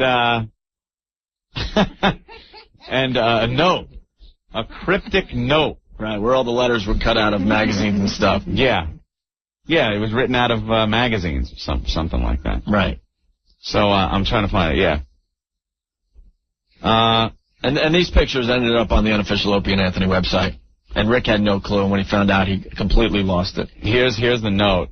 Fredo Rick, you're like our older brother, but don't ever take sides against the family again. O&A Flipmo Squad. That's cool. Signed it, I guess. And there was a wow sticker on the fish. Yeah, there's a wow sticker on the fish. And the car just completely wrapped up. Right.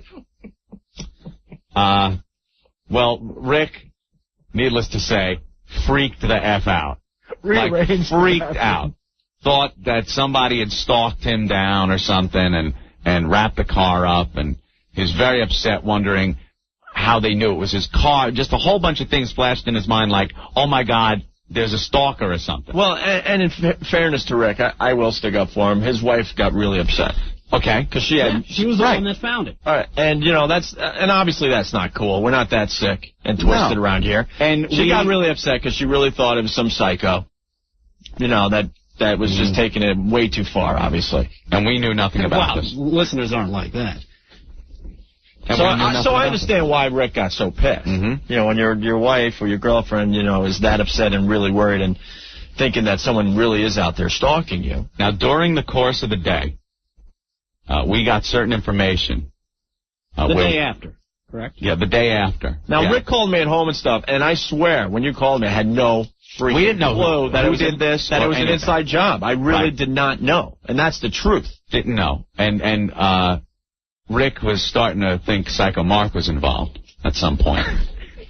And Psycho Mark, you weren't involved, right? Yes, he was. No, the best part is I had nothing to do with it. Dude, He's you were convinced. already ratted out. Don't worry Dude, about it. he's so convinced that I had something to do with it, which is the best part. Dude, you were already ratted out. Rick, I didn't do anything. You're the worst liar. Don't Rick, worry. I took so much joy in this because you thought I did it. And I had nothing to do with it. Nothing. Absolutely nothing. I knew about it, but I did not do it. See? See, it's tough.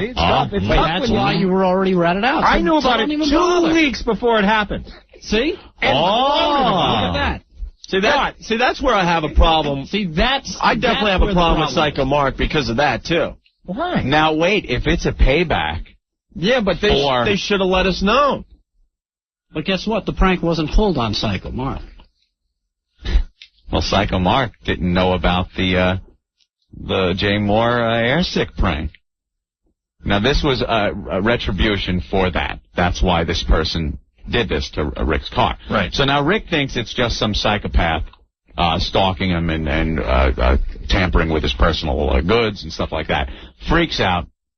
Right. And why do I think that? Because of all the weird emails we always get. Right. Now, of course, he should think that. And you should definitely think that. Discussion before we even started the show that day about all the weirdos out there. We talked about all right.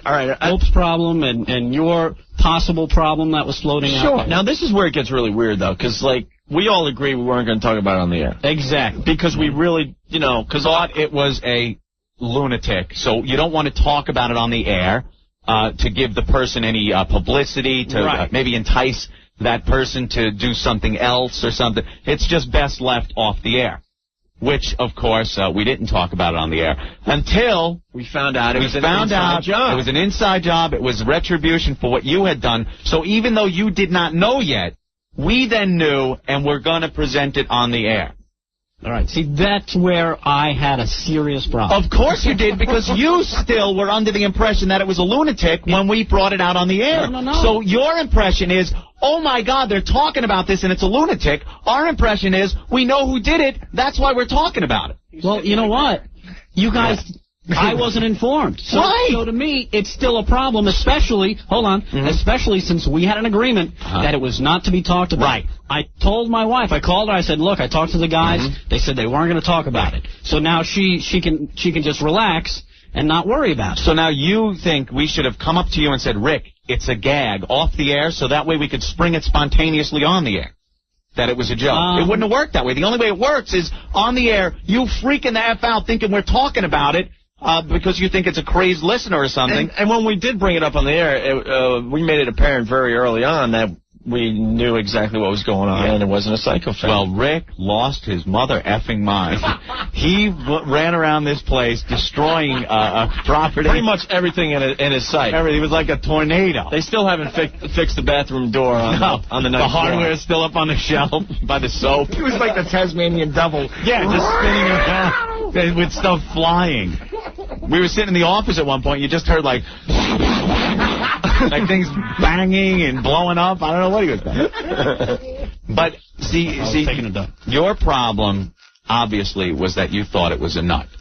We knew it wasn't. It wasn't even that.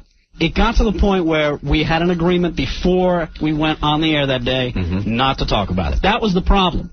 That was my big problem. But then when we knew it was an inside job. If we could have just gone over things quickly beforehand, just to say, okay, look, it wasn't a wacko. We'll tell you all about it. You gotta wait. You know why? You know why? Because I'm still thinking of the person who doesn't know anything. When we made the who would that person when be? we made the agreement, who was that person? When we made the agreement with you, we made the agreement with you, Rick. I'm asking we who that truly person would be. did not have all the facts. I understand, but who would that person be that still would not know anything? What? Who would the person be who was involved who still did not know anything? You, but no. Oh, Linda. Exactly. No, we made it. But the way we were talking about it, we instantly made it known that it was an inside job. Within minutes of talking about it on the air, it was obvious to everyone it was a gag and that it was an inside job. We didn't just start talking about it and make it still seem like it was a crazy listener or something. No, not at all. We were saying that we know who did it. And I understand blah, blah, blah. But still, my whole problem for wigging out is we had an agreement, and you guys broke it. The agreement was based on the fact that you didn't know who it was. Yeah, and the agreement was... and why was that? Because my wife was freaked out. Because it was a joke. It was a gag. Yeah, but who the hell knows? Who the hell knew it?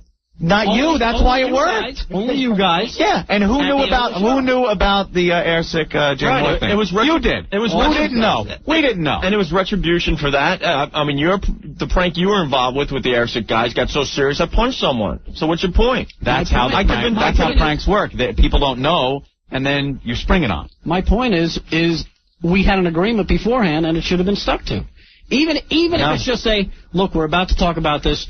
You know, you might want to call Linda, let her know that, we're going to talk about this, and she can find out everything. She doesn't have to worry. No, the rules changed midway when we found out who did it, and that it was an inside job, and that's when the rules changed. Well, I got to protect, my wife and what she feels. Well, that's why we went on the air and didn't... You don't have a problem with that, right? That's why we went on the air and didn't make it seem like it was a listener. But that's why I didn't want it on the air. But, Rick, you can't tell somebody about a prank off the air and then get on the air, and it's not spontaneous. Right, we don't do fake radio. But you guys wanted me to tell you about the prank that was being pulled on you, so... Yeah, exactly. That's why it got pulled on you. Whoa. That's why it was pulled on you.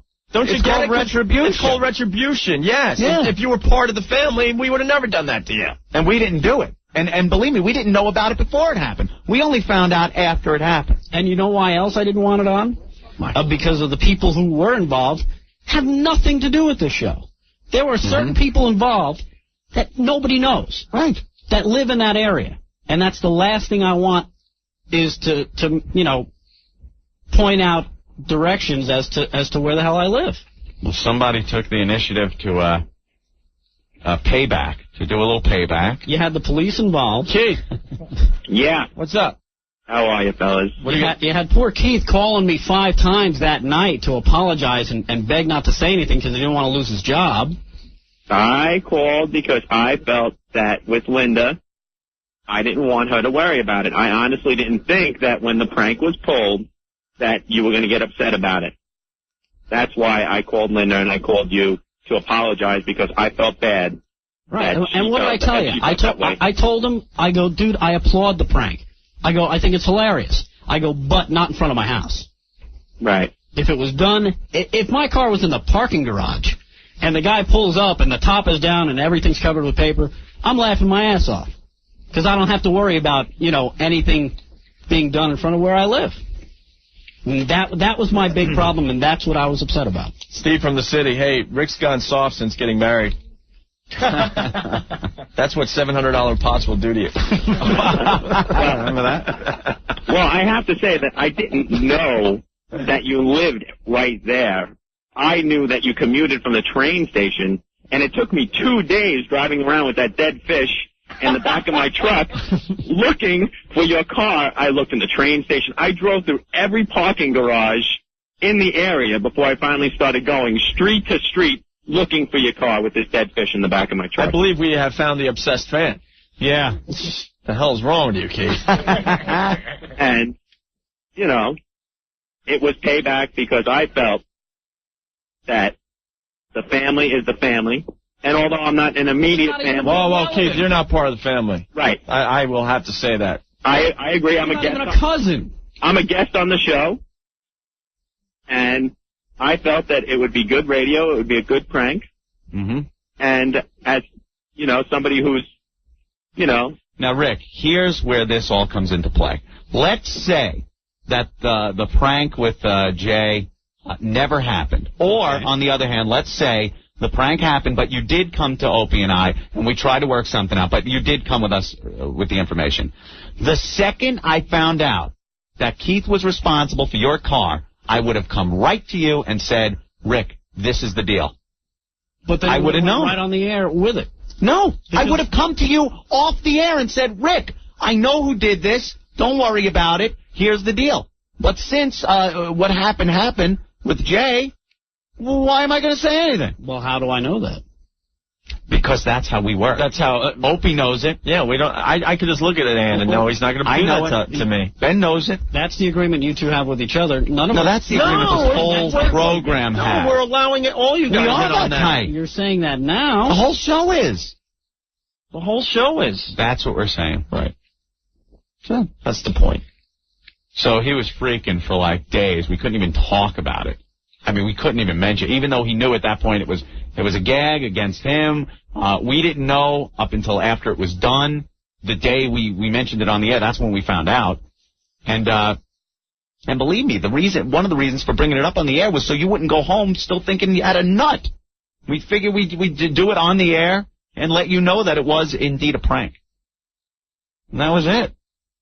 But for a week straight, oh my God, walking on eggshells. Don't even mention the car.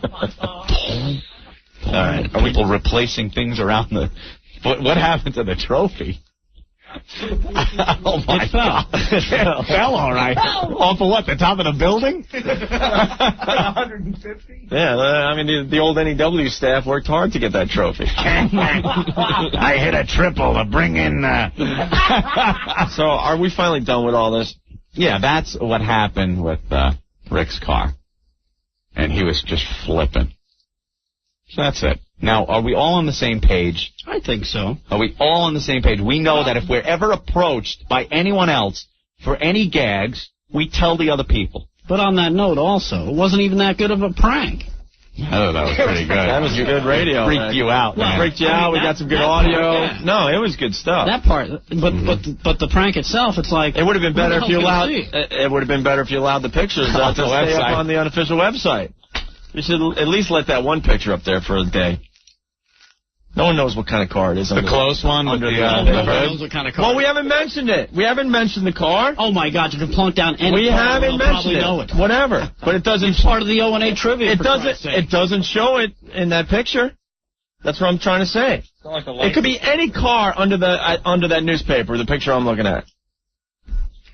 Yeah, whoever knows. I mean, but yeah, you can't tell from that picture. Well, we didn't even mention the car once during this whole break. Anyway, so it's simple. It's us against the world. And when I say us, it's not Aunt and I, it's us. We've all been working our balls off on this radio show. Even Stinky's part of us now. Even that idiot over there is. Even though I got problems with him. F you. So.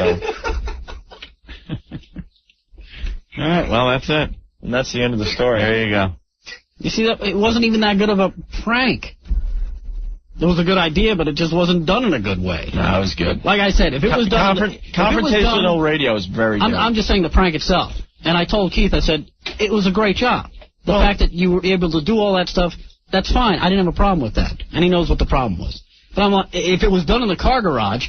And, you know, somebody parked downstairs with a video camera, Rick, so when I come up... It was good payback. But the fact of the matter is you had two teenage girls who had nothing to do with anything getting grilled by the cops over it. All right. You had another lady who lives down that street being visited by the cops at all hours of the night to talk about it. Like I said, we had nothing to do with that. Those people aren't even involved. But it was good radio. Yeah. On many levels. And good payback. I expected more. You're absolutely right, Rick. Everyone knows. That's all that's coming in on the instant feedback. Well, we share too much on this show. Everyone knows where Spaz lives. A lot of people know where I live now. They all know our names. Oh, well. So, all right, we got to take a break and regroup. All right. Are we all on the same page, though? We're all a family now again. We take care of this. Everyone's loyal. Stinky, you loyal? Yes, I'm very loyal. There you go. Stinky, someone comes to you on the outside and they have an idea for a prank against the show. What are you going to do? Oh, hide it from you guys. No. All right, you're fired. All right. Wrap your bicycle up. Wrap his skates up. All right, let's take a break, Anthony. We'll come back, okay? Right. Do we have info on the next road show? No? Nothing confirmed, but we did find a place last night. Oh, I thought we were going to... But as soon as we get the paper... In the next day or so, we should... all right, I guess we could say this much. We're We're hoping to throw a huge summer kickoff party next Thursday. Really are hoping. I thought we could talk about it, but we're waiting for people to sign stuff and things like that. It's not that close yet, okay? Yeah, man. See, everyone knows what car. There's my car. What? Yeah, but... Oh, yeah, that's true. Dude, there are a lot of those around, and a lot. easily lost. Not when I'm at a traffic light and people drive right up to me and start honking just to say hi. Well, turn the Ricky Martin music down. Yeah. All right, we got to take a break. We'll be back. Opie and Anthony. 1027 WNEW. Hey, Anthony, Rockaway Bedding. Yes. I love my Rockaway Bedding bed. Rockaway Bedding has 140 stores throughout New York and New Jersey. Brand name mattresses, Sealy Posturepedic, Serta Perfect Sleeper, and Simmons Beauty Rest have prices up to 65% below department store regular prices.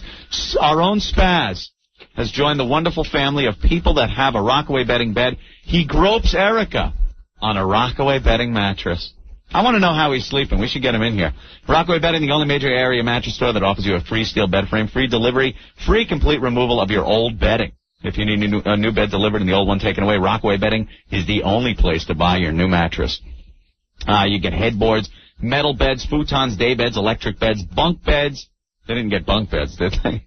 Anything you need, Rockaway Bedding is the store to go to. Spaz, how are you sleeping on your Rockaway Bedding bed? Oh, great. It's great, isn't it? Much better than the two mattresses I had before. What size did you get? I got a queen. A queen? What, are you stupid? Why didn't you get the king? They would have got you a king. You get the big one. You're sleeping with Erica. That way right? Erica could stay way over on one side. Get away from your mauling. I would never have gotten the queen bed is too small for two people. I wanted the queen, so if she tries to get away while I'm mauling her, she can't go that far. Right. Within arm's reach. So you maul her in a Rockaway Bedding mattress now? Yeah. God. Too much information. Spaz is, Spaz is now staining a Rockaway Bedding mattress. Rockaway Bedding, fastest growing chain of mattress stores in New York and New Jersey. For a reason, best prices, friendly service, free delivery to your home. You can shop at one of Rockaway Bedding's area stores or give them a call. 1-800-TRY-A-BED, 1-800-TRY-A-BED. If Jay Moore can sleep on his own Rockaway Bedding mattress, Anthony sleeps on his own, and, of course, the lovely Erica and Spaz sleep on their own Rockaway Bedding mattress, you should too. 1027 WNEW. Smack my bitch up. Send this out to Sean Connery. Yeah, they want to smack my bitch up. I guess they don't want him knighted. They want to strip him of his knighthood. Yeah, I guess it's a big story in what, the Post today? Yeah, even after he's let's see, yeah, he's supposed to be knighted by the Queen, but they want to strip him of it because, well, for years it seems he's just been smacking his bitches up. Opie.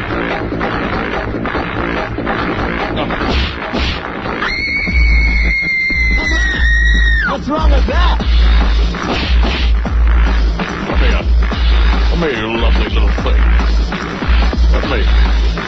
Come here, give us a kiss. You stupid bitch. God, Sean Connery is, well, it's quite an honor to be knighted, and they feel like they shouldn't give it to someone that beats his women. Yeah. You know? Well, there was controversy with him back in, I guess, the early 90s. He was on an interview with Barbara Walters and said he could imagine hitting his wife. 2 years after he said that, he tried to justify the statement in Vanity Fair. Well, let's be honest. I think we could all imagine hitting our woman. Oh, my God. There are times you really do want to do it, but there's something that tells you in the back of your head that it's not a good thing to do. Well, he tried to explain it by saying... sometimes you do get pissed and you imagine a lot of things, Anthony. He says to Barbara Walters, about the Barbara Walters interview in Vanity Fair, I was really saying that to slap a woman is not the cruelest thing you can do to her. It's much more cruel to psychologically damage someone. Isn't that right, you slut?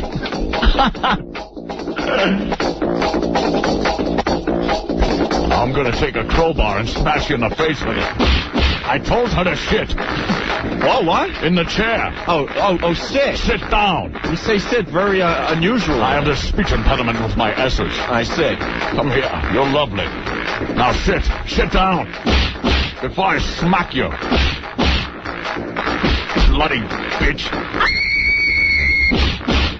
Yeah. This is a great little, I guess, story on what happened years ago. His wife at the time, the sultry Diana Salento, became friendly with a hotel waiter. The actor ordered her to go to the hotel suite. Go back to the suite and sit there and wait for me. You're saying sit, right? Sit. That's what I said. Sit. Okay. Sit in the chair. Yeah. Diana Salento. She became friendly with the hotel waiter. So I said, go back to the hotel and sit and wait for me. She went there. The actor returned to the suite and allegedly delivered a brutal beating. Connery hit her, not with the flat of his hands, but with fists full between the eyes. Jesus. Another blow follows the first, and then another and another, until Salento falls back onto the bed, her face a bloody mess. The next morning, the face of one of the most beautiful actresses of her generation was ballooned up like a puffer fish. He beat the crap out of her. What a douche. Take that. Talk to a waiter. Now get back to the suite and sit there and wait for me.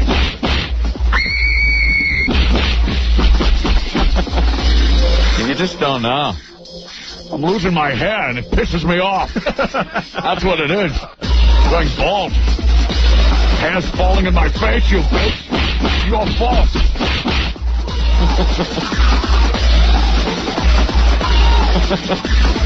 God damn. Well, that sounds pretty brutal. In the face like that. My women, I like to actually hit them with phone books about the body so they can't tell. Ike had a good idea. Remember Ike Turner? Yeah. From Ike and Tina Turner? Yeah. He would beat her with a car antenna on her body so she could perform later that night and not be all bruised up. See, Sean Connery doesn't know the finer arts of beating your woman. You gotta punch her internal organs, like the uterus, allegedly. But I like the hotel room thing. That's good. Iron Mike likes the hotel because then he don't have to clean the blood up off his own floor of his own house. Well, what does Sean Connery think of Mike Tyson's advice there? Mike, just go sit in a corner. Sit, right? That's what I say. Why you keep questioning me? I just want to make sure. Of course, I'm saying sit. Sit down. I don't want them dumping out the show if you're really saying sit. Sit down. Yeah. Sit. That's what I'm saying. Right. Like in a chair. It's that speech impediment, right? That's what it is. Something with my S's. I have a hard time with saying sit. I like that O.J. Simpson. A good man. What's wrong with that? Sometimes you just imagine that. You have to sit and concentrate. Sit down in a chair and concentrate. Sometimes I just like to sit down on the toilet. Wow. Yeah, so I guess they're going to try to take his knighthood away. I don't think it means the same thing these days, people. What's the big deal? Didn't Paul McCartney get knighted? Don't see him on armor on top of a horse jousting or anything. Maybe it meant something in the old days. Anthony Hopkins, right? Yeah. He's a knight now. Sir Anthony Hopkins knighted. Yeah, now send them all into battle. Like the old days with big maces and swords. Did you see that? Get over here. Ow. You're chopping my hair off. It's only a flesh wound. That's great. The queen will give me a sword, and I'll beat my wife over the head with it. Bitch. Sit here. Sit. Paul McCartney going into battle, swinging a big battle axe. Please. What does the knighthood mean anymore? Swinging the spike ball. You know what the old knights used to do? Lock up that snatch. Remember that? That's not abusive? They used to put those chastity belts on them when they went into battle, so the farm workers and stuff couldn't come by and bang them. Well, then maybe Sean Connery should be knighted. It's chivalry.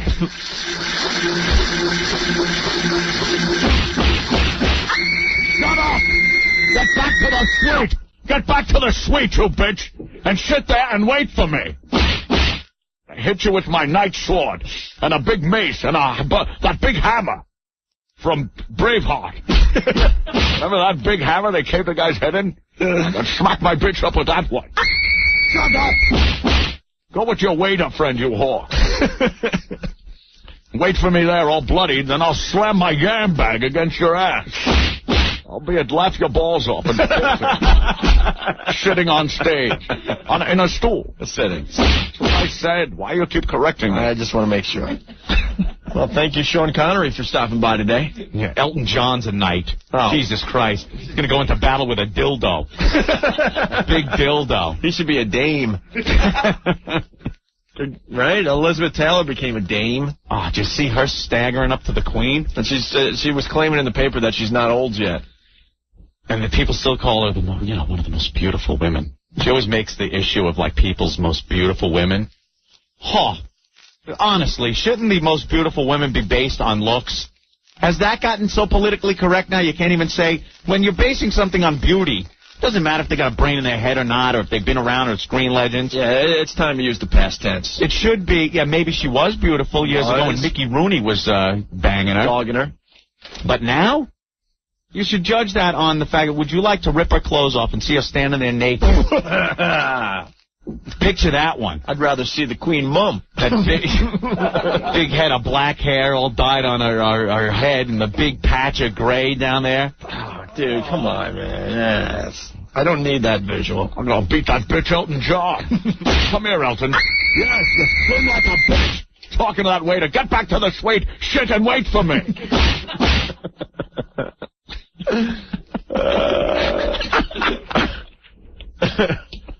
Oh, look who's on the line. Nikki from We Deliver Keggers. What does she want? Nikki. Hello, lovely Nikki. I'm only calling because I sold the You know, Nikki, I would love to come over to your house and smack your face. Thank you. Even though I got mad. Nikki, shut up, you bitch. Wait in the hotel suite, sit there, and I'll come over and beat you. Well, it's a good thing Sean doesn't know my address. Yeah, tell me about the tax scam. I'm very interested. Shut up, whore. Shut up. Shut up. Titanic twat. All right, fine. Fine, you're obviously still pissed about yesterday. Have you seen, are you a big James Bond fan? Do you remember 007? I got 100,000, and I just wanted you to know I sold the Tascam. Thanks for the extra time. That's all I'm saying. Goodbye. Boy, when you talk to her, you kind of agree with Sean Connery. I'll stick a gold finger in there. Oh, gold fist. Moneypenny, get over here. Sit there and let me smack you. I like my martinis like I like my women shaken. And then punch. Shaken, not stirred. Q, what kind of inventions do you have for me today? Something I could remotely beat my wife from miles away? Just with the push of a button? Or an ejector seat?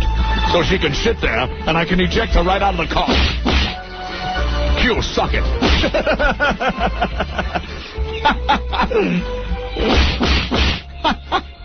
Wait, give me a pen. Where's awkward Wait, we still have Sean in here. Give me a pen.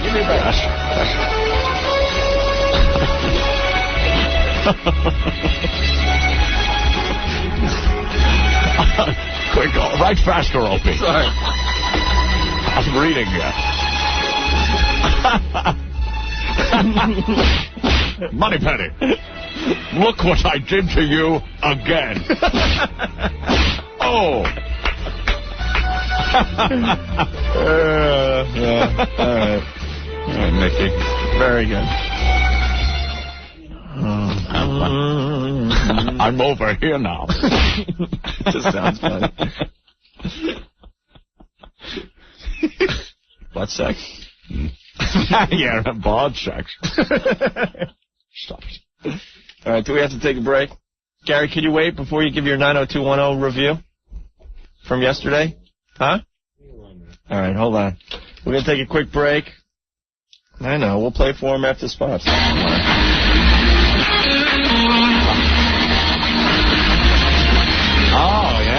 90210. Okay. Gary from upstairs is going to give us his review on the final episode of 90210. Rock. Instead of watching the Knick game with Carolyn and getting banged at halftime, he had to go home and watch 90210. Am I lying? Am I lying? He's a bitch. Get over here. I'll smack you. We'll be back. Stay there. The Opie and Anthony Show. Other debauchery on the way. Stay there. 1027 WNEW. All systems go, over. Don't you have any self-respect? Aren't you embarrassed for yourself, for your family? Opie and Anthony. You inhuman swine! 1027 WNEW. Our phone number, 212-757-1027. In the studio, Gary from upstairs. Yeah. He's pretty much in charge of the sales force here at WNEW. And we also found out that he's pussy whipped. You said it yesterday, not me. Of course, Gary was on the show yesterday, Anthony. Yeah. He had to rush home to watch the final episode of 90210. Yeah, we were talking to him toward the end of the show, and he said, I gotta go. Yeah. Gotta watch the final episode. And it wasn't even him that has to watch it. His chick is gonna watch it, but he has to sit there with her and watch it with her. She made you watch it, right? I wouldn't watch that. But it was right. I would watch it, but you did. Because you don't have two TVs, obviously. I saw David marrying Donna, so that was the only thing I saw. Oh, no. You watched. Is that how the show ended? And Kelly with Dylan. But that douchebag Brandon never showed up. Were you disappointed? What, you're expecting him to show up? That was ridiculous. I was hoping Brandon would make an appearance. Hey! The guy that's been on the show for... So you watch every week? I don't watch that. Oh, sure. Listen, he knows everything about it. Yeah, I thought they canceled that show years ago. I know. I really can't stay too long. I got an aerobics class. You're lying, are you lying? No. What kind of aerobics you doing tonight? Doing a little step aerobics? No, not step. How the hell are people, potential clients, supposed to come to the table and bargain with you? They'll come here because they'll think he's a pushover. Right. So what type of aerobics? Water aerobics? No, you mean like some of that kickboxing stuff? Swimming? You do some of that Taibo? No, just regular aerobics. Yeah? With your girlfriend? With the girlfriend? Yeah, by myself. You're lying, man. Guys don't do aerobic classes by themselves. I'm sorry. I'm sure there are guys out there that go with their girlfriend or wife, but if you have the choice, you don't go, pick up an aerobics class. It's just for coordination. Is that it? Yeah, that's all. Your girlfriend's online. She's tough. Is she gonna kill us today? I don't know. You're picking on me. Is Gary there? Elizabeth. Hi. It's Opie and Anthony. We got you on the air, so don't curse. You can say whatever you want besides that. Oh, because I needed him to bring something home. What? Just what he brought home last month. The same brand. Yeah. What? Have to go out and buy some feminine stuff? Yeah, I just need the same brand, but I really need them tonight. Could you just tell him? Because they told me that he wasn't in his office, that he may have left, and then they transferred me downstairs. Well, he's right here. What did you say before? So you go out and Who buy... is it's Opie and Anthony, and Gary's in the studio with us, Elizabeth. But I'm sorry. He doesn't have to bring that home. Well, he has to bring it home, but don't talk about it. Now, Elizabeth, did Gary enjoy the final episode of 90210? He always makes me watch that. Come on, you're making me look bad. But it's either that or Ally McBeal. Get out of here. Any guy that could sit through an episode of Ally McBeal, I swear to God that you would have to be gay. No, he's not. He loves Ally. You like Ally McBeal, Gary? It's too skinny. I think he has a crush on the Asian one. Oh. Well, we all do. So you sat and you watched. He got home in time. You're all excited and sat there. Well, yeah, he made me sit there and watch the whole thing. Yeah. Yeah, but then you also watched the last half hour of the Knick game. Oh, yeah. Well, I made you watch that. Yeah, Dan Marley killed us last night. Does he buy feminine hygiene products for you? Well, I need him to do it, when he has to. Would you go into the store with a big box of maybe Tampax or something? And Yeah? Come on, there's nothing wrong with being sensitive. Yeah, he's very sensitive. He's really a great guy. You know? Hey! This macho stuff.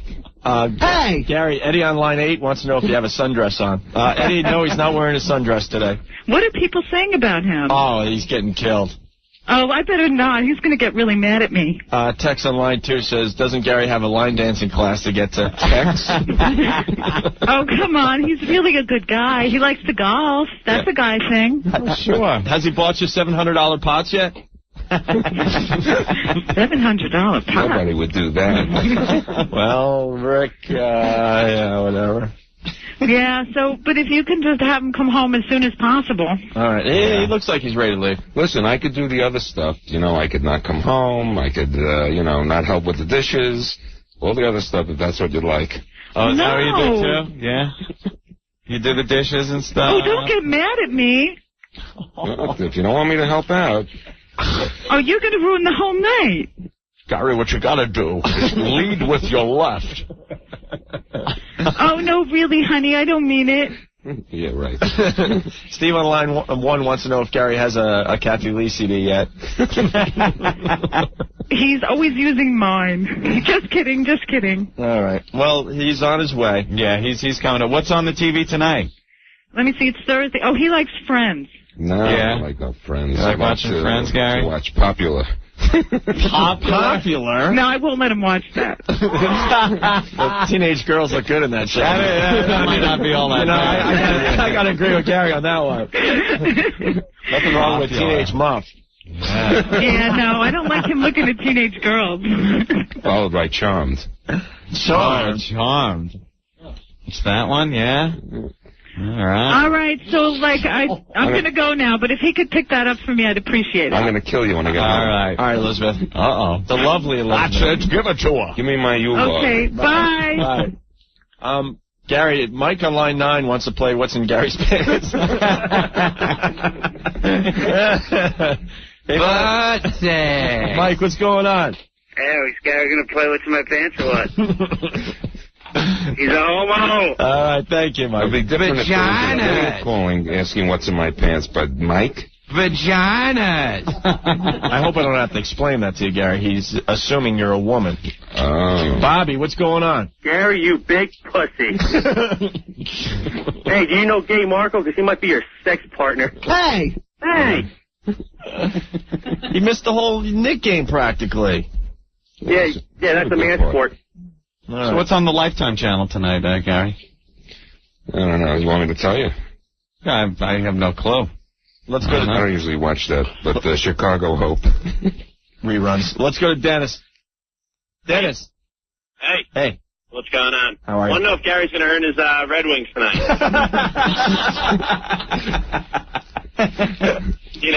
It's that time of the month. You got to earn those every once in a while. Yeah, I think your girlfriend shared a little too much today. I think so. All right, Thanks a lot, guys. Syndication, huh? Yeah. Tonight on Lifetime, Just for Gary, a special movie with Marky Post and Linda Carter as two women wondering if they're more womanly than Gary. Hey, Frank. Hey, how you doing, buddy? Great. I just want to know, does Gary sit to pee? Thank you, Frank. Take care, guys. Worried about that man. All right. And then you got Dan. He wants to know if Liz borrows your tampons, Gary. How many guys watched the show last night that listened to the opening? 90210? I don't think there's any guy out there brave enough to admit it. Gary, boxer's brief or a thong? What is it? Some people want to know. Matt, what's up? Yeah, I just want to know. What's up, Precious? Anthony? Gary, I just got to ask you. Is that feminine hygiene product for you or your girlfriend? Because anybody who watched the Beverly Hills 90210, whatever the hell that show is, are you pee-whipped or are you just complete homo?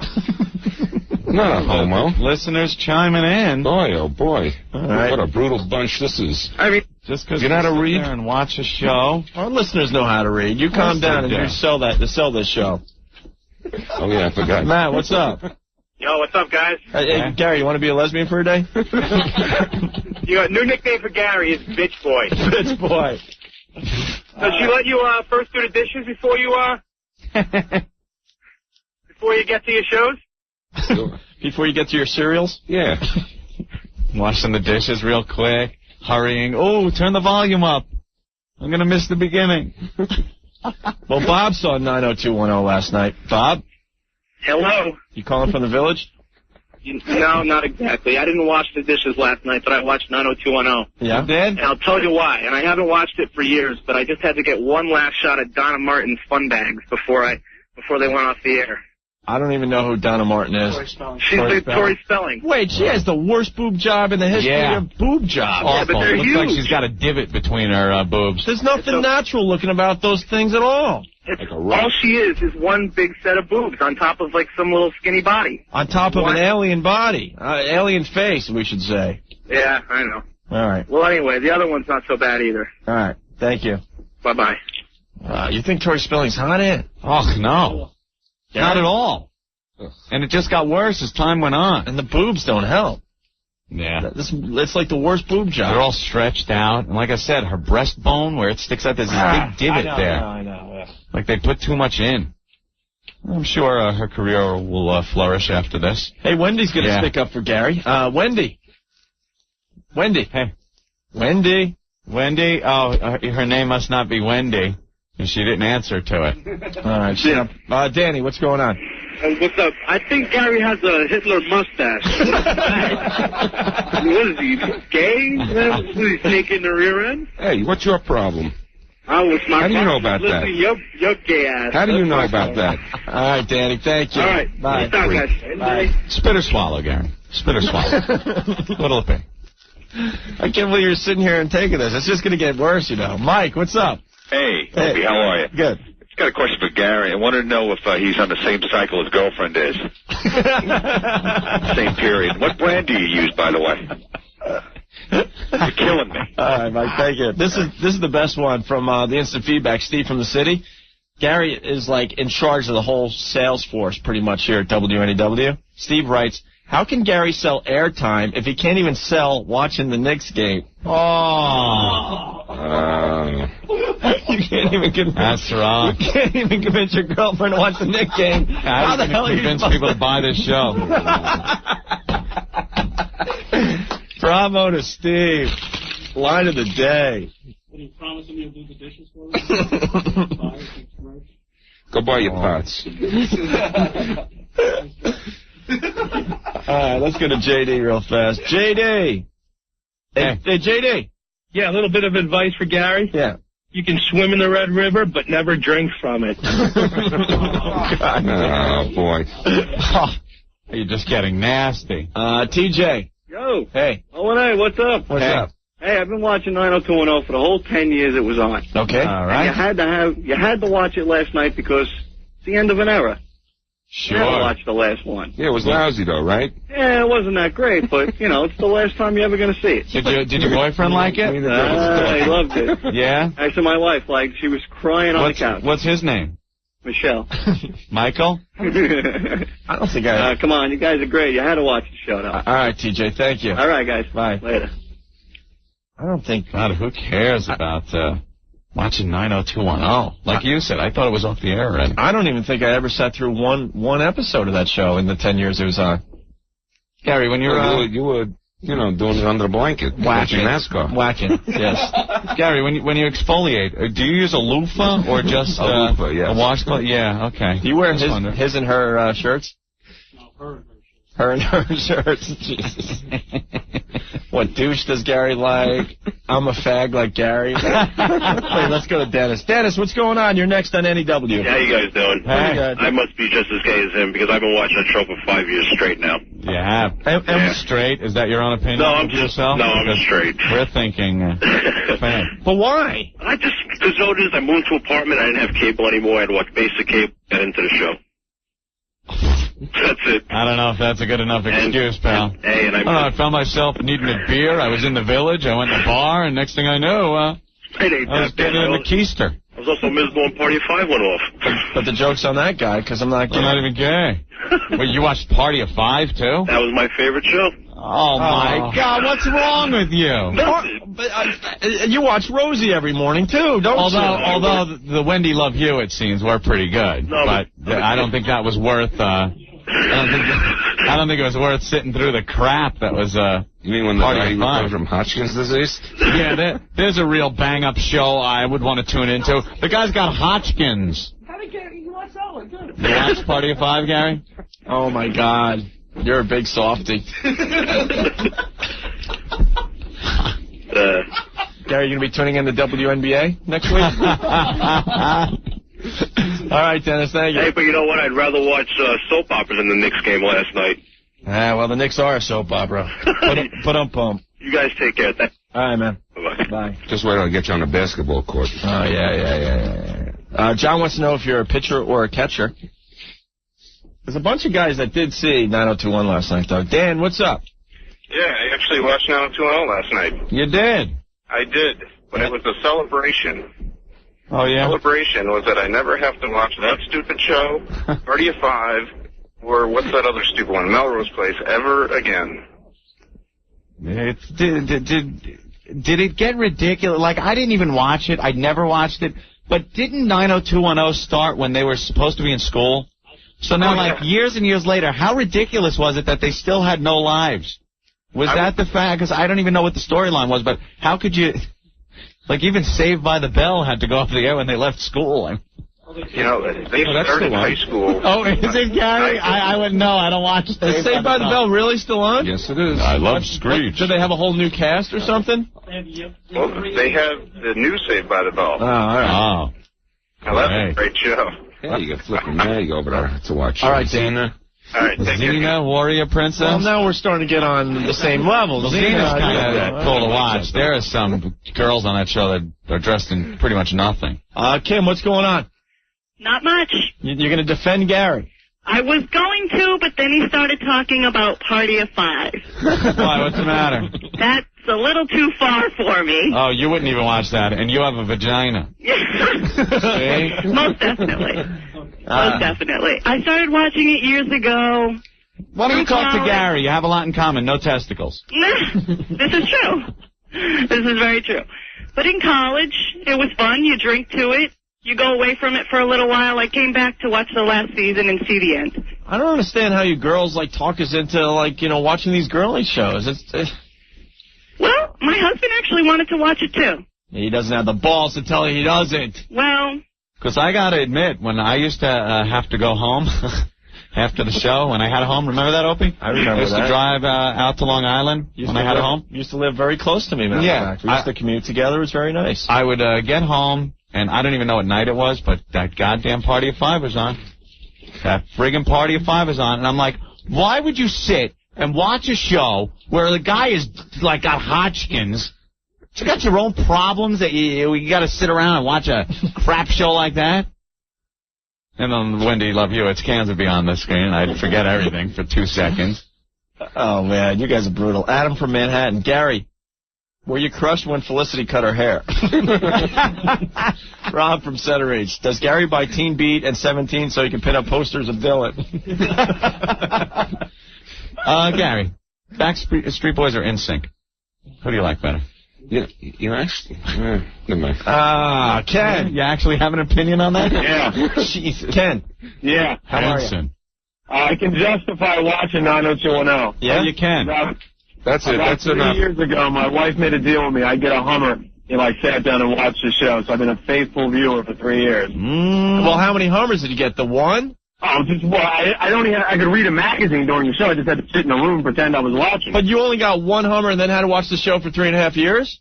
Oh, every show, every time. Every show. Then I think I can understand that. So I've been a faithful viewer for 3 years. All right, man.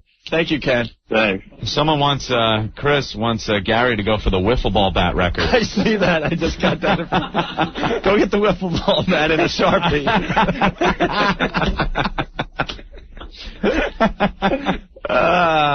Gary's penis checking in. Gary's penis. Hi, this is Gary's penis? Yes. I'm just wondering where the hell I am. Did I get lost somewhere? Wait, it's a tag team. Here comes Spaz. That's funny. Do you watch Seventh Heaven, Gary? No, I only beginning of that. What are you gonna? You're going to do aerobics, and then what? And then I'm going to go, I got to go meet my honey. And what are you guys going to do tonight? I don't know. Is there something on TV? I told you, there's Popular and Charmed. Nah. That is a joke. Yeah, that is. All right. That is a joke. Reruns of Golden Girls. Nah, there's like nothing on.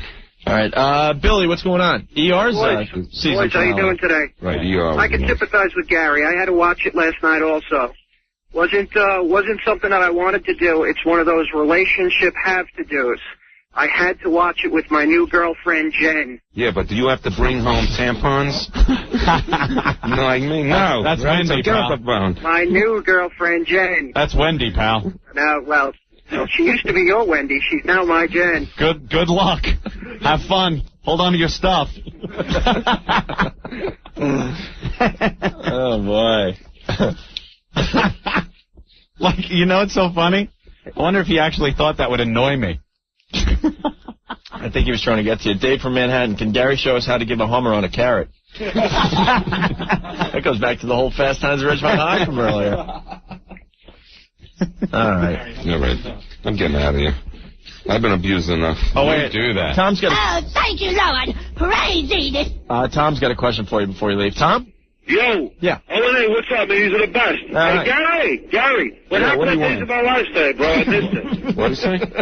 What happened on Days of Our Lives? Are you serious? You have to laugh. I listened to them all day yesterday. I get home, I walk upstairs after working all day. What's on TV? I says, are you out of your mind? I changed the channel. I said, get out of the room. I threw her out of the bedroom. That's nice. You got to sit there. You're crazy. What else do you do to her? What? What else do you do to her? I drive a truck, bro. Yeah, I said, what else do you do to her? Huh? Gary's. What'd you say? What do you do to her? I throw her out of the room. Besides throw her out of the room. I go to sleep. You throw her out of the room? What? What floor you live on, like the second or third I can't hear you. This phone's crap. All right, Tom. Thank you. You got it, bro. Bye. I'm just not good at relationships because I just can't do that. Yeah, right. I can't sit in front of a TV and watch something I'm not into. No. I'll admit it. I can't do it. Well, you just don't watch. Well, no, I don't know. I understand making sacrifices, but the Knick game was on. I went upstairs. The Knick game wasn't good until the last half hour. How much time do you actually spend together at the house because of TV? Like differences in TV? No, most of the times we agree on what to watch. Sure. Like Sandy wanted to see that Jesus movie last night. I ain't sitting through that. Same ending every time. Right. Gary, can we drip some hot wax on you? I want the Quentin Tarantino version of Jesus. Oh God! Damn. That'd be a good one. Instead of, like you said, the same old ending. Gary, did you get tickets yet for the vagina monologues? She's not in it anymore, right? You're brave. Rudy's ex-wife. You're definitely brave. Most people would have left 10, 20 minutes ago. Yeah, well, there's nothing wrong with it. What? How far can Gary shoot a ping pong ball? Gary, hurry up. You're going to miss your nail appointment. Wendy, what's up? Yes, I just want to say something in Gary's defense. Yeah. I'll tell you, Gary, you're playing your cards just right. Your babe wants to watch this stuff, and you watch it with her. And you know what? Whatever you ask for, it's yours. Anal, oral, whatever it is, it's yours. I think Gary knows exactly what he's doing. All right. Is your real name Wendy? It is for the time being. Yeah, then we don't want to talk to you anyway. Oh, is that the case? All right, Wendy, thank you. You're right. You guys rule. All right. Absolutely.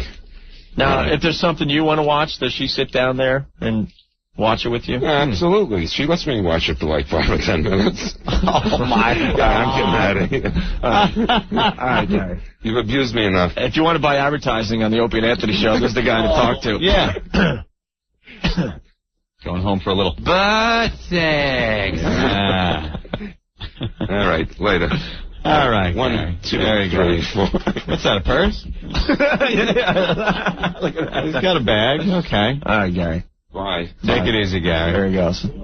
Gary, being a good sport today. Wonder what he's going to watch. That's pretty funny. Oh. All right, Anthony. Ooh, let's take a break. Do we have anything else to give away? Sure. Let's give some away, because that's all Gary abuse. WWF will work for you. Let's do more WWF tickets. We got a pair of tickets to SmackDown. August 8th at the Continental Arena. Before you can buy them, tickets go on sale Saturday at 10 a.m. through Ticketmaster. 10th caller gets a pair right now. 212-757-1027. Opie and Anthony, 1027 WNEW. I like that spot. Anthony, Earthlink, 1-800-EARTHLINK. That's 1-800-EARTHLINK. Yeah, internet access, that's what you're going to get. Fast, reliable internet connections with Earthlink. Free customer support 24 hours a day, 7 days a week, and that's toll-free. Earthlink's new 5.0 software, easier to use than ever, and the updatable startup page, anti-spam filters, and free web page builder with 6 megs of web space. Like the guy before that popped up pictures of Rick's car wrapped in newspaper. You too can have 6 megs of web space to do whatever you please with. Call 1-800-EARTHLINK. Sign up now. Thanks for throwing those at me, Rick. 1-800-EARTHLINK. Sign up now. They'll give you the first 30 days of service for free. That's right, 30 days free. Earthlink, winner of 3 top industry awards in 2000 already, Opie. Call them 1-800-EARTHLINK. Get your 30 days free. 1-800-EARTHLINK. Thank you, Anthony. Thank you. I'm just going through the great instant feedbacks coming in here real fast. Jack from the city. Gary, there are 2 things a man should learn about watching homo shows. 1, do not talk about watching homo shows. 2, do not talk about watching homo shows. Very good. Earthlink we were talking about there? We were talking about Earthlink. Right, I wasn't paying attention. I was reading this stuff. Earthlink, 1-800-EARTHLINK.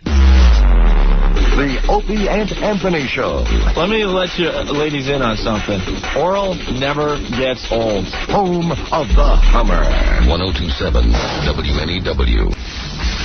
Anthony, we got 4 guys outside. We got to let them in and say hi here. Yeah. They got a few signs on TV today. Dan, Jason, Josh, and Anthony. Wow, there's the famous sign. I saw it on MTV today. There it is. Outside TRL, what's your name in the red hat? I'm Josh. How you guys doing? Hey, Josh. Josh is holding the sign that was on MTV today. It says, Precious loves Britney. Psychopaths all the way. Psycho Mark. You like Psycho Mark? You're the Psycho Mark. Psycho. You guys are great. Yeah, he's out of his mind, Psycho Mark. Very good. And who's the other guy with the sign? I'm Dan. I'm Anthony. Hey, man. I called this morning. I was a guy this morning, Dan, the sign guy. They said, bring the sign. It says, who is Hayne? And I brought it in for the guys, and I made the wall sign with Precious on it. What does that one say? This one says, who is Hayne? That's what the morning crew, Sid in the morning crew said to do on the air. So I said, all right, guys. What, are they telling people to go to TRL? No, they saw me there with the Britney when Britney Spears was there because I had my sign, and I made I'm hearing rumors that the new morning guys, Scott and Sid, who they're sounding good, by the way, are starting to tell people to hang out MTV and TRL with signs. We might have a little problem here. We're trying to. We don't want to sound like that. We're trying to be cool with all the new shows and stuff, but I mean the sign thing. We could have a little problem here. It's a little weird. Yeah, we're a little weird. A bunch of people did call about that, but now we got proof that the guy's in here with the sign for the new morning show. All right, the WOW guys get prizes, but you don't get anything for that. No, you should have seen it. We were at Monday Night Raw. We had the WOW shirts on. We would run around. We had the whole arena. I saw you guys. You guys were like 10th row or whatever, on the right side of the on the TV. We had the WOW shirts on the whole time. We had this mother. She's probably like 30 years old. She wanted to take her shirt off, but she was in front of her kids. She was doing it. We had people all over this. We had the whole arena just stop watching wrestling, just looking at us, taking off their shirts. It was like I don't know. There was like 6 of you guys all with the yellow WOW shirts on. No, it was just me. Oh, really? It seemed like there was more than that. We had a whole following with us. We grabbed Spaz and we were walking around the arena. Oh, that rocks. It was great. Yeah. Of course, we encourage everyone to get the WOW on live TV, right? Yeah. And get even more creative, like Precious loves Britney. That's funny. Any Precious reference. Down to MTV. Be careful of cops all over the place. We almost got arrested today. We can't get arrested. They ripped their sign. They had the cops come and escort us out. Yeah, we were running across back and forth at Times Square. Wait, you guys can't get arrested for holding up signs. They took our ID and they said they were going to arrest us if we didn't leave. So and the cops are around them. First of all, the whole thing with MTV, they gather up a bunch of people with signs and then they tape them. What if the sign isn't acceptable to MTV, that they're going to have them arrested? Screw you. Wait for the A-bomb. Yeah, they don't want the A-bomb. That's what happened at WWF. I had my WOW sign. They said I was making too much of a scene. I was causing too much of a ruckus. I said, causing too much of a scene at a wrestling event. That's what. They wanted to throw me out. That's what frustrates the news crews and MTV and everyone else, because this is legal. You're allowed to put a sign on TV as long as it doesn't say F. One great thing about WWF, I went over there yesterday with my WOW sign, which the girl called from Florida about. I was the one on TRL. Yeah. I went over there with the WOW sign, and they had Stephanie McMahon, Kane, Mankind, and a couple others. They all signed mine right away. Matter of fact, Stephanie McMahon, she was walking away. I was like, come on, sign it. You're going to be on the radio show like on Friday. Yeah, Stephanie McMahon is going to be on tomorrow. They were all really great with the sign. They were really cool. And this is during a press conference. They let us come down. They sort of wow. Yeah, that was at the restaurant, right? Yeah, they were really cool to us. There's your leader right there, Psycho Mark. Psycho Mark. Lunatic extraordinaire. We're a bunch of losers. Let's make sure everyone understands. You're allowed to put signs on live TV. Absolutely. Well, what I think they would have a problem if you were cursing or something. I don't even think that's against the law. I don't even think that's against the law. The reason they got pissed with me was you know how they do the street interviews and they, what song you want to hear. I jumped in front of the camera and I screamed "wow" as loud as I can right in front of them. Yeah. Know how many people called with that today? That happened on MTV today. You guys did that. There's a lunatic jumping in front of who was down there? Fat Dave? I don't even know. You know, it would be fine if it was just some jerk off going, "Oh, Britney, Backstreet Boys." They know that O&A will upstage MTV any day. There was a whole bunch of little twerps, and then he was hiding behind the cops. He's like, grab these guys, and the cops but they didn't do anything. No, the cops can't arrest you for that. And most of the cops are on our side anyway. They have a job to do, but they turn their backs and start laughing. They think it's hilarious.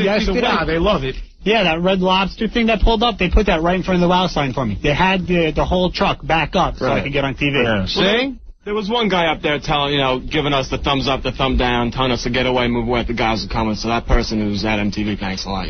Was it one of the white shirts? It was just one of the guys. Yeah, Psycho Mark is very experienced with the whole MTV thing outside the window. He's been chased. Yeah, I could definitely use a few. I mean, even bumping into the reporter, we obviously don't recommend that, but that's not even, illegal. No. You're allowed to put signs on live TV. Yep, it's not against the law. I believe you're allowed to even have boobs on live TV. Yeah, throw them on. That's the next step. I'm just waiting for that first girl to be brave enough to flash her boobies on live TV. We might have some. That's what we want to see. We're working on that. We set this up over a year ago. First girl to do it on 2 years ago on the Today Show gets $1,000. Yeah. Yeah, the atom bomb. Rolling out onto the tarmac. Oh, look, it's Boxcar falling along. All right, we got Andy from the NYPD. Info on signs at events. Andy, what's up? Yeah, listen, there's signs. It's within the First Amendment. You can put up signs. Sure. Hello? Yeah, we hear you. Yeah, okay, no, a little traffic on the Verrazano. Basically, as long as it's not offensive, it's within the First Amendment. You can. It's freedom of speech. And they're not obstructing. If the signs were offensive and it caused a riot, then they would have a problem. They can put them up. They're not obstructing. Yeah, they're not blocking anybody. They're not inciting a riot. Yeah, we already knew that. But that's why everyone gets so pissed off, because there's nothing they can do about it. Yeah. They can threaten our listeners and stuff, but there's nothing they can do about it. Yeah, and we're not going to do anything about it, Well, thank you, Andy. Yeah, you guys still rock. All right, man. Syndication now, boys. Yeah, we're trying. Hey, listen. Yeah. I got a new name for Spaz. Huh. It's called Man Bitch. You guys rock. Take care. All right, Andy. Thank you. Bye-bye. The qualified secretary. So we're going to hook you guys up with prizes for helping us out. You guys rock. Yeah, you guys are awesome. Thank you, man. Thank you. Thank you very much. Sitting in my car fun all day. Cool. You guys want to give out some plugs real fast?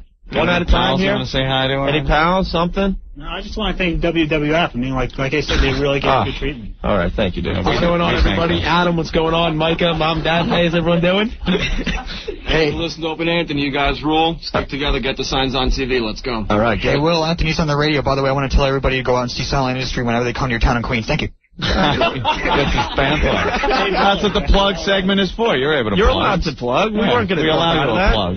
Whatever you want to plug. He's pretty good. I'm He's pretty bad. I know. He was all scared like we were going to dump out of it. No. Thanks. You do something for us, we do something for you, and you got your plug in. See how it works? He thought he was going to get the answer. Did everyone get their plugs in? Yeah. Everyone get their plugs in? All right. Look, 6. The wowing on live TV has calmed down lately, and we don't like that. So we're glad you guys got on TV today. All right. Thank you. Well, Ben, take care of them. Give them some stuff. Yeah. Thanks a lot, guys. Cool, man. Thanks, guys. Thank you. Whoa, where'd you go? Thanks, man. All right. Good job. Appreciate it. Fast-talking guy. Thanks, man. I like fast-talking guy. Good luck with the band. Guys rock! Dan, Jason, Josh, and Anthony getting the signs all over TV today. Remember, it's not illegal to put signs on live TV. No. Get the fast talker to do some Strauss tags. Yeah. Can he sell, Excel wiper blade? Bosch Micro, triple wedge Excel wiper blade. We might do this tomorrow, by the way. We might have to replay the outtakes. We got more to do? Yeah, we got a whole page. Am I talking about air cleaners tomorrow or something? No, they're, I don't know. Tires? Super plug, spark plugs? Triple edge. Spark plug? Mark, what's going on? Yeah, I'm on the Southern State Parkway, and I just saw a Ford Explorer go by that says Spaz Sucks on it. That's pretty good. It said STZ-SUX. It was the license plate? It was a New York license plate that says Spaz Sucks. Now that's funny. Yeah. All right. So I should call and tell you guys. Thank you, Mark. Thanks a lot. If that guy's listening, send in a picture of that. We need to see a picture of that. All right, Anthony, we got to go to break here. Yeah. We got a bit from the O&A archives here. It was reported in the paper today that Sylvester Stallone plans to do Rocky 6. Rocky 6. Tipping into that, is he? That old gag. Oh, how old is Rocky? How old is he? He's 50, 51. Maybe even 52 at this point. He can't fight? He can't box? What is that? Rocky 6? Rocky 6. That's one of the other things. After 2, it was done, right? Did you like Rocky 3 even, Anthony? 3 was Clubber Lang. That was good. Hey, woman. Yeah. Say, woman. Why don't you come over? I'll show you a real man. That was a good one, but then it got ridiculous. No, you're right. 3. I must break you. Oh. Dolph Lundgren. Mm-hmm. That sucked. Then the other one with the guy with AIDS. Wasn't Dolph Lundgren supposed to be the next action hero? What happened to him? Didn't quite work out for him. Didn't quite pan out for him, huh? I'm trying to think of what this will be. Like, is he going to fight, or is he going to be like, take a young boxer under his wing or something? No, he already did take the boxer under his wing. Tommy Morrison, Rocky. That was Rocky 5, right? And with his son and all that. Rocky 6. I come out with a little rascal. What's he gonna do? Mickey. Mickey's dead. Someone changed my Depend undergarment. Change my Depend undergarment! Comes out in the Depend instead of the boxing trunks. Come here. I'm the champ. I don't know. Yeah, I don't think that like that. I'm the champ. I just got it up. Paulie, change my underwear. I don't think it'll gross like the first one. I don't think it'll do that well. Come on, I would never go see Rocky 6. Not in the theater anyway. The hell no. If it was on HBO 2 late at night, you might check it out. But maybe he's gonna do like the whole Muhammad Ali thing. Like now, didn't he do that too, or he was already like getting all punchy? I'm retarded. But how can we tell, Rocky?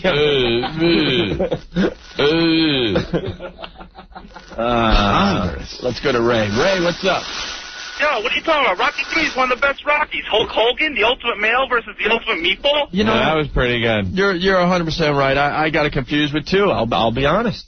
And well, even like Rocky 2, you're telling me like every time you see it, no matter what, that last 10 seconds, they're both on the floor. You're screaming, wanting Rocky to get up there. I liked 1, 2, and 3. Yeah.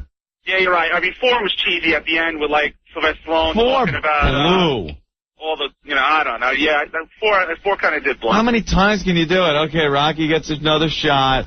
Oh, he loses confidence in himself. He can't do it. But Adrian gives him the friggin' go-ahead, and he goes and kicks it. I can't do it, Adrian.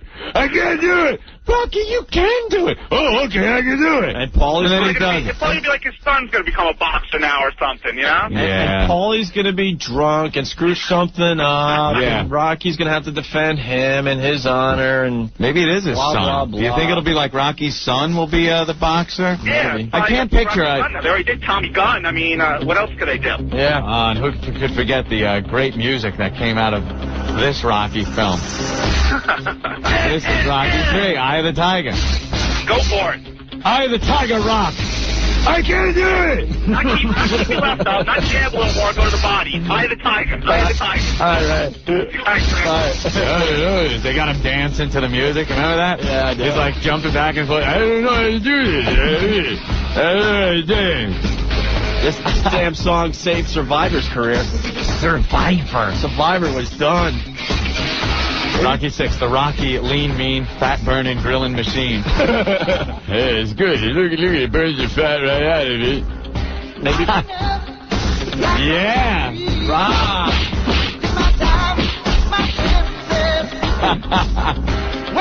Maybe he'll be fighting Adrian in Rocky 6. That's a good one. He's just Give her a punch in the face. He's just a drunk, bitter ex-boxer. That'd be a good one. They won't do that, though. It'll probably be his son. Or he opens up like a boxing school, and there's the next, like, hard-headed Italian guy that wants to fight. They kind of did all that in 5, though. I mean, what was his name? The boxer, Tommy Morrison. Yeah. Taking him under his wing, and the son getting involved. Stefano, what's up? Yeah, what's up, guys? Yeah, no, supposedly, from what I heard, too, is he's going to be training his son. They showed a glimpse of it in Rocky 5 where his son was training. His son's going to be like Italian Stallion Jr. or something. Oh, that next scene is going to be Agent's going to take a crunch on a glass table while underneath it. All right, that's the bit we want to play from the ONAR, guys. Thank you, Stefano. All right, no problem, guys. All right, very good. Sorry about that. Let's go to Matt. Matt, real fast. Hey, what's up? Hey, what are they going to do? Eye of the balloon knot next? What are they, crazy? Yeah. And hey, real fast, tell Fredo to suck it up. Yeah, he did fine today. All right, man. We're all on the same page now. I hear you. Again. Rock on, bro. Thank you, Matt.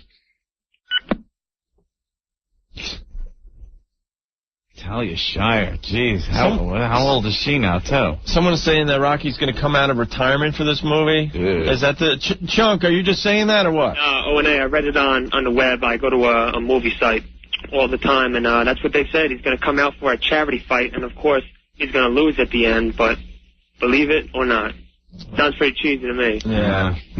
He has nothing else to do in I Hollywood. think he's stretching for that one. What do you guys think? Yeah, without a doubt. That's ridiculous. All right, fellas. Hey, real quick. He should make another Copland movie.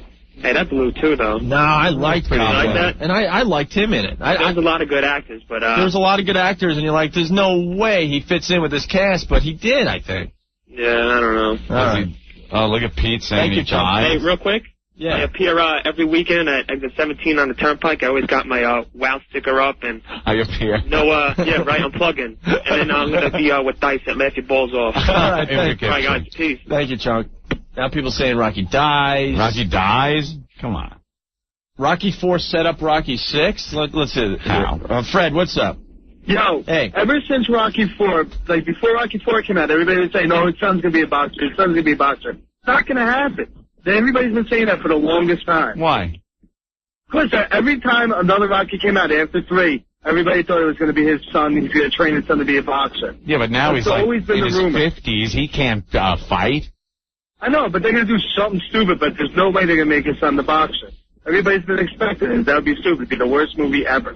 Well, yeah, it's going to blow. Well, It's going to blow. I'm also working on Stop or My Mom Will Shoot Too. I think that has a better chance of getting some people in the seats. I have the age spots. I have the liver spots. Dave from Jersey, Rocky 6. Sean Connery wrote it. Rocky comes home to his cheating wife. He throws the babysitter out. Babysitter. And beats his wife with a sit and spin. Yes. She was playing with the children on a sit and spin. They make up in the end, and the babysitter. Sean from Jersey, Rocky 4 was Spaz's favorite. The big white guy kills the black guy.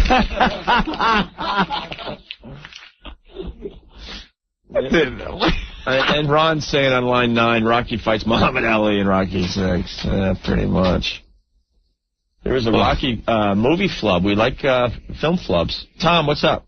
Anthony, how are you? Hey. What's up, man? Talking Apollo. Hey, how about Rocky against Happy Gilmore 2 and then fight Bob Barker? That's what it's going to look like. I'm telling you. If Rocky fights. You remember when Apollo died? Yeah, Apollo Creed. And they gave him the red, white, and blue shorts? Yeah. And Rocky thinking back about how he fought Clubber Lang? Yeah. And in one or two of those scenes, he wore gold shorts, and one or two of them, he had red, white, and blue shorts on. Yeah, he had the shorts before Apollo gave them to him. Yeah, you know, I want to make sure you pick it up, because I know you're good on that. I remember that film club, yeah. I'm telling you, okay. Thank you. Hi, Tom. Apollo, you said hello, buddy. Later. Later. The old dispatcher there from Apollo. Breaker 1. Yeah. Walter. 16 a base. 16 a base, Tom. I don't have my mileage today either. Walter. Yeah. Hey. How's it going? You're on the air, Walter. Oh, yeah. Hey. All right. Wouldn't that be Shay? Okay. I don't know what he said. I have no idea. There's a caller who was not paying attention. I don't understand. Standing in the middle of the road, watching the car come right at him. All right, Ant, why don't we play this from the O&A archives? It's called Rocky and the Cleveland Steamer. All right. We're in the middle of some movie countdown, and then and then Anthony just goes off. Check this out. We'll be back. Let's just run down the top 10 sports films of all time according to USA. 10th place, Raging Bull. 9th place, Anthony, Slapshot. That should have been higher on the list. Raging Bull should have been higher on the list, I think. 8th place, Chariots of Fire. 7th place, Caddyshack. Top 10 sports films of all time, according to USA. Number 6, Brian's song. Who could sit through that? Number 5, Bull Durham. Number 4, Rocky. Ant thought Rocky should be number 1. Hey, Adrian, I got a glass table. Why don't you squat over it and take a dump? And I'll be underneath it, and you can grab on me. Mickey, grab on me, Mickey! Ah! Wasn't that written somewhere in some horse book? We interviewed the horse from that book, and they claim, according to their book, that Rocky was into watching girls crap on a glass table while he was under it. But you know what's better than maybe laying underneath the table, you know? And like watching a you open up and just dump it out of me. Oh my God, on your face! Out of my face, Mickey! Ah! Come on, baby. Why don't you, open it up and give me one over the glass table? Oh, yeah, baby. That's how I like it, sloppy. I didn't start this. You started this. Yeah, give me some. Oh, look at that. There's some corn in there. What's that I see? Oh, look, I see some peanuts. Mickey! She ate peanuts, Mickey! When a girl squats over a table like that, you're hoping, it's a nice sloppy dump. You don't want anything to that to go on. Yeah, baby. Oh, that's a little guy, but...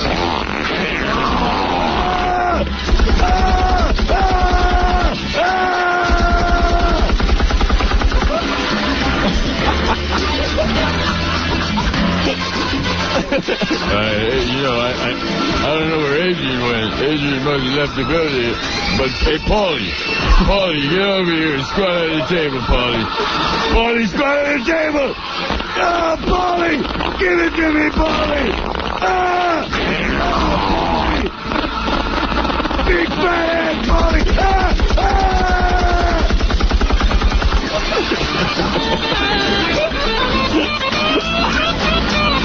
Hey, Paulie, where's you going? Now who's gonna squat over the table? Hell's good. Hey, Mickey, come on over here. Squat on the table, Mickey. Oh, yeah, Mickey. Oh, no, look, it's first blood. Mickey, you do first blood. Not me. I didn't start this. You started it. Mickey, grab on the table, Mickey. Rocky's full of crap now.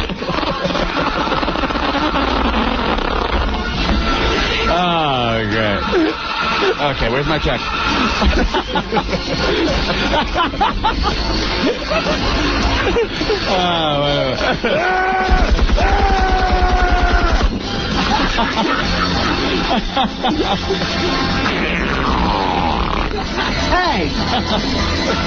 Hey! Virgil. Scotcho! Grab on me, Scotcho!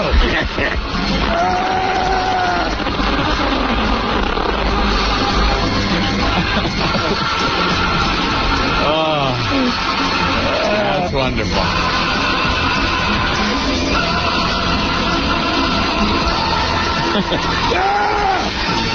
Okay, terrific. Okay. Hey! Okay. Oh, boy. It's about as funny as a sinking school bus. I have a strong stomach. You guys make me blow chunks. Oh, great! The grossest thing I've ever heard in my life. O&A, my two new favorite whores. You guys are really horrible. Opie and Anthony. What a couple of asswipes. 1027 WNEW. Anthony Paisano of Mulberry Street in the heart of Little Italy. We love it. We're there all the time. Yes. Although I got to get back down there. I haven't been there in a little while. Ever since he's put the Anthony fried ravioli in the appetizer section. I haven't gone down to see that in the menu. Live. Or maybe the Opie, what did you get? The eggplant parmesan. Yeah, you don't pay attention, man. I'm sorry, I keep thinking it's the veal parmesan. No. That's what they should have given me. Anthony veal parmesan. I guess we've talked about it in the past. Yeah. I love going out to eat with you when you order the veal. Well, some people are a little touchy about veal. And you like to, I want the veal. You like to order it nice and loud, and even though the waitress is working for this restaurant, she's still pissed off that you're ordering veal. It is so funny every single time. Who cares?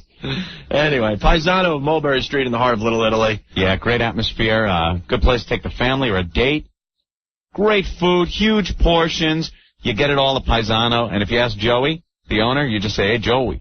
Opie and Anthony sent me to give you a glass of wine on the house. There you go.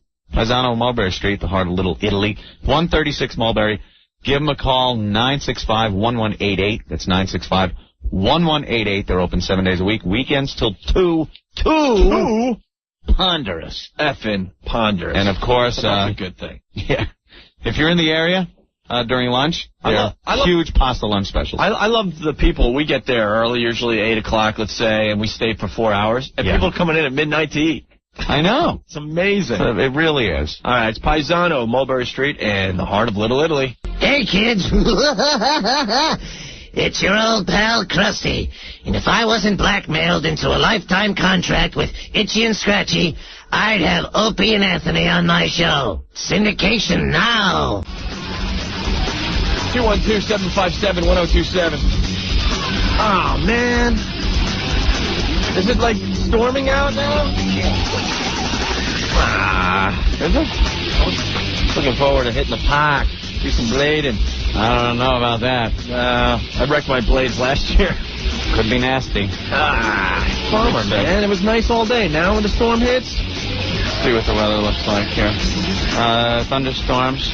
Look out the window. It's dark as night. I'm going to the Doppler radar here. Yes, it does look like some red moving in. With some green and yellow. All right. Let's go to the phones, Anthony. All right. It's time to play What Did We Learn on the Opie and Anthony Show. What did we learn? Eli. Hi, guys. Hey. What's up, man? I learned on the show today that movie trivia is Opie and Anthony's Van Halen song when they run out of material. Run out? We did at the beginning of the show. We didn't run out. We just never had any. Ran out of gas early. No, we didn't run out of gas early, but you got us, Eli. We didn't have much planned today, and we went to the trivia thing. Yeah, that was dangerously close to wacky morning show territory. No, it was fun. We could do that every once in a while, right? I also learned that Anthony needs to work on his Sean Connery. Why? Sounded suspiciously like a modified Charles Corral to me. No, I thought... yeah. You know? Yeah. Man, you're real picky today, Eli. Hey, someone's got to do it. Believe you. Want to keep you guys, Go back to listening to the fan. There's a famous Eli that calls in all the time on the Not phone. me. Didn't they even give him his own show for a while or something? I don't know. Thank you, Eli. Okay, guys, take care. All right. Bye. Bye. Very Don't picky. like my impression. God, you try to do this That's every day okay. for 4.5 hours, man. Jeez, we thought we had a good show. No. Uncle John, what's going on? Hey guys, how you doing tonight? Great. I learned 2 things. I learned that dead fish wear wow stickers. Yeah. And also I learned that Gary from your sales force has a yeast infection. Anyway, hey, Anthony. Yeah. Litigation now. Yeah. Okay. It is. Litigation now. Uncle John checks in every day. Dave, what's up? Yeah, I learned today that you guys are the kings of Fast Times at Ridgemont High trivia. Well, we did pretty well with that today. Yeah, you did. I think the next one we're going to do, I mean, don't worry, we're not going to do this every day, but I think the next movie we take on is Caddyshack. Yeah, that's a good one. That'll be Love that one. That'll be a couple weeks down the road. Okay, guys, syndication when pot is legal. Okay, Thank you. Bye. Let's go to Paulie. Hey, Paulie. Hey, Precious, what's up, Wrangler? Hey. Sorry, guys. I learned that if you speak with an Irish accent, you're allowed to curse on the radio. Is Bessie aware of that, or what? Exactly. Yeah, that's good, Paulie. Thank you. All right, guys. Syndication when Spaz finishes his commute. All right, bye. Telling you, they picked up on that. It's funny. Jonathan. Yeah, I learned that not only do steroids make you destroy bathrooms, but they make you dumb. Wow. That's a good one. All right, Jonathan. Let's go to the instant feedback. A lot of good ones coming in today. Don from Staten Island. I learned that Kashmir has nothing to do with side 2 of Led Zeppelin 4. That always bothered me, too. Joe from Bridgeport, Connecticut. I learned that Opie and Anthony's Doppler radar consists of an open window. Yeah. Yeah. I don't know. It does look like thunderstorms moving in up. Of course. They've been talking about it all day. Hail and all that crap. But usually it's like, you know, you get the alert. You ever go on the Weather Channel? Weather update for this area of northwestern New Jersey, northern central Connecticut. It's like never the city. But it looks like it's kind of coming this way. It is coming this way. Mm-hmm. Alex from Brooklyn, I learned that Opie likes to watch porno while a dentist is in his mouth. Thank you. That's pretty bad. Let's see. Okay. Buttnut. Checking in once Always again today. checking in. What I learned today, the name of the dog is Gypsy. Very good. Yankee Bleacher Creature, he checks in all the time, too. Today I learned Marco has a new map of Hawaii partner in Gary. Syndication when 90210 runs a new episode. Joe Soprano from FoundryMusic.com.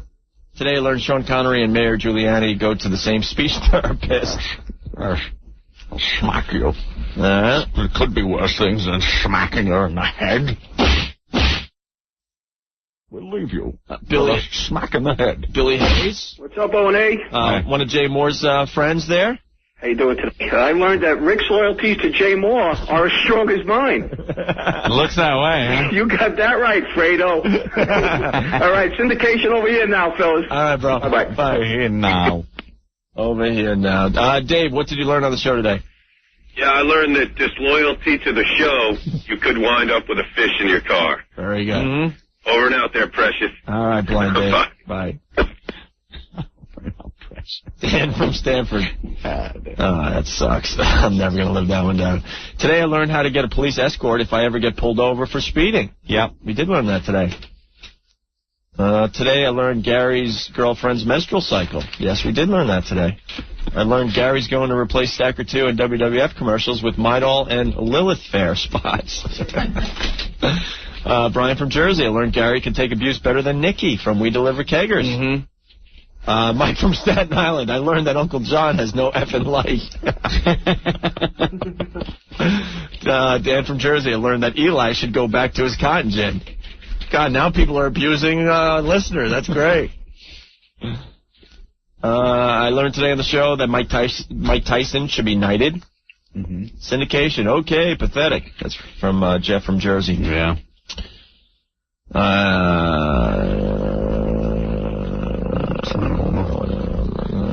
Okay. Feedback. Let's go to Eric. Eric, what did you learn on the show today? I learned since Anthony's separation, there's a lot more girls named Wendy. Yeah, imagine that. Imagine that. You picked up on that. Very good. Yes. See you later, Dreamweaver. Bye. That's you, Anthony. No, well, Dreamweaver wasn't me. Well, it's I was the associated- Wrangler. You were Diamond Dust. And it's associated with you. I see. Lewis, what did you learn on the show today? Hey, dudes, I learned a whole bunch of stuff. Firstly, I learned that Rocky VI, Rocky will be fighting his giant enlarged prostate. I also learned that if you fail at everything you've ever done in school, but you can remember inane, insignificant movie trivia, you still can be a success in New York radio. Very good. And most importantly of all, I learned that Spaz is still the dumbest F in all of radio. Yep. I heard the guy pick up the phone when I called in once, and he got half of WNEW out before he dropped the phone or hit the button and clicked off the line. The dumb F couldn't pick up a phone if you gave him a third arm. Poor Spaz. He wasn't even on the show today or yesterday, and you guys still abuse him. Oh, my God. He deserves to be abused. He's an abortion that didn't make it. All right, Lewis, thank you. Take care. Good job. Hey, where's Spaz? Is Spaz doing his weekend review this week? Oh. Why is he pissed? Why are you pissed? Hang up What's the on matter? What? He's nothing good for the show. That's why I hang up on the prick. Spaz. Whoa. Whoa. Why, you recognize that voice? No, I'm just tired of getting abused. I get abused by these callers all the time now. It's nothing good for the show. That's why I hang up on you. Get the message. Spaz, can I tell you something? You truly are stupid, and I'll tell you why. Oh, Jesus. No, and I'll tell you why. You rant and rave like that, now they're going to come out of the woodwork. That's the only calls you're going to get now. As soon as they know they got you, they're gonna hit you twice as So hard. just hang up on them then. You should have did the famous Opie line. That doesn't bother me. That doesn't bother me. That doesn't bother me. That doesn't bother me. You're gonna nothing for the show. As soon as you come in here and rant and rave, they're gonna now they're gonna pound you. I'll just hang up on them. They're gonna pound you. Now, are you doing the weekend review tomorrow? Yes, I am. It's not going to be racist, right? If it's racist, it doesn't happen tomorrow. It's not going to be racist at all. Because 2 weeks ago, it was just out of hand. I was a little over the top. It's not going to be racist this week. What are some of the subjects that you're touching on? I haven't written down somewhere. I don't remember off the top of my head. I like to keep it, suspense, Yes, of course. Suspense. So tomorrow we got Spaz's Weekend Review. Yes. We got Stephanie from the WWF, Stephanie McMahon, calling in. And You're Monday, gonna hang up on her if she doesn't have anything interesting to say. And Monday, some special ed teacher is going to give you a special test. What is it supposed to test about me? Your intelligence. I'll pass it easy. Sure. You know what? I think you will too. That's the scary part. Because it's the common sense thing you have a problem with. I think deep down you're book smart. What? I'll make a bet. Dude. I'll make a bet. Book smart? Yeah. How do you define book smart? What would be like a... Spaz is like Rain Man. Spaz, I think Spaz will do well with a test. I think when it comes to discussing issues that affect all of us, talking about the mayor and this and that, he's a complete retard. But when it comes to like just flat out facts and stuff that is written down in a test, I think he'll do real well. Mm-hmm. I'm willing to bet you. Really? Yeah. I think he's Rain Man. You drop anything on the floor, he'll be picking it up. He'll tell you exactly what's on it, where it goes, and everything like that. But as soon as you ask him what's going on, I mean, if they're common sense questions, no way. Absolutely no way. Probably just intelligence questions. If a train from Chicago, blah, blah, blah. Can you answer those type of questions? No, those are simple. I don't know. Those are simple? Who's on the train? Like a train leaves Chicago going like 90 miles an hour? Yeah. And then... okay, a train leaves L.A. Yeah. Heading east, going 50 miles an hour. Okay? A train leaves New York, going west. Yeah. It is going 20 miles an hour. Yeah. As they pass each other, which train is closer to New York? As they pass each other? Yeah. They're both at the same distance because they're passing each other. Very funny. You got it. I'm telling you. Trick question. I'm telling you. I think he would do well. I think we're all going to be disappointed at the results of the test. Who's buried in Grant's tomb? Grant. What color was George Washington's white horse? All right, Spaz. We'll see you tomorrow, all right? There you go, Spaz, everyone. Scott, what did you learn on the show today? I learned that Precious loves Britney Spears. That's right. Hey, I got a question you can ask Spaz. Yeah. Ask him how many pounds of potatoes it takes to make potato chips. Later. All right, bud. Let's go to Wolf. Hey, Wolf, what did you learn on the show today? I learned that the WoW sticker actually works. Of course it works. Yeah, I had my first WoW experience. Nice. When, today? Yep, it was incredible. Congratulations. Where were you? I was in Northport. Oh, really? Yeah, up in the work truck, heading home. Nice. Out on the island. You guys are gods. Thanks. Hey, thank you, man. Bye. All right, let's go to Matt. Is it true Spaz has a gig tonight? Yeah. Matt, what's up? I learned that after 90210, Gary's girlfriend said, "Look what I did to you again." Indication. What are we going to do about this? All right, Matt. Very good. Hey, he's a funny kid, man. Come on. Got two good lines out today. Spaz will be appearing at Privilege tonight. I'm going to be dancing. Now, Spaz is at Privilege. I think he was there last night, wasn't he? How'd it go? I hate to talk to him so much, but... he said it went well. Yeah? But we don't know what well means. Was some of the people ragging him or anything? I have no idea. Maybe we can hit on that tomorrow. Spaz coming in here now. Spaz at Privilege. There we go. See? So you did Privilege last night? Yes, I did. How'd it go? Look at the smile. It went very well. Yeah? What'd you do? They treated me. I went up on stage. I plugged the O&A show. Yeah. I got ragged a little bit, and I introduced the main attraction of the show. Yeah. And she was? And she was the same girl that was here yesterday. How'd you do it? I had my. Give me the whole line and the enthusiasm and everything. All right, let's see if I can remember word for word. I said, "What's up? How's it going, everybody? I'm Spaz from the Opie and Anthony show." Boo! Boo! Tool! I'm the guy that hangs up on each and every one of you. But whether the fans like me or not, I know you're going to love the main attraction tonight. Oh, corny. And then I was... Whack Zanerific, Spaz. How to find a flow. I hope they're paying you well for this gig. Whoa! Okay. Whoa! Yeah, all right, give it to us again. Go ahead.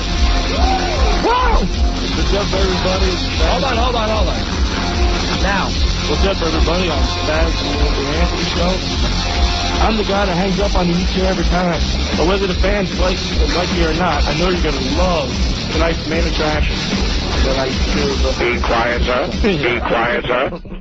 Be quiet, sir. Yeah, exactly. All right. Gotta bring her up. Thank you, Spaz. Whether you like it or not, you're going to love this act. See the way I tied it in? You give him the strap. All right, Spaz. Thank you. If you think I'm an a-hole, wait until this dancer bends over. See the way I tied it in? All right. I'm quite a jerk-off. But after seeing this beautiful girl, you're going to want... We got to get out of here. Yeah. Don and Mike from New York next, Anthony. Yes. They just completed their show in the other studio, and now you get to hear the whole thing. Yeah. In a few minutes here. We'll see you guys tomorrow for FU Friday. Stephanie McMahon checking in, and, of course, Spaz's Week in Review. See you tomorrow.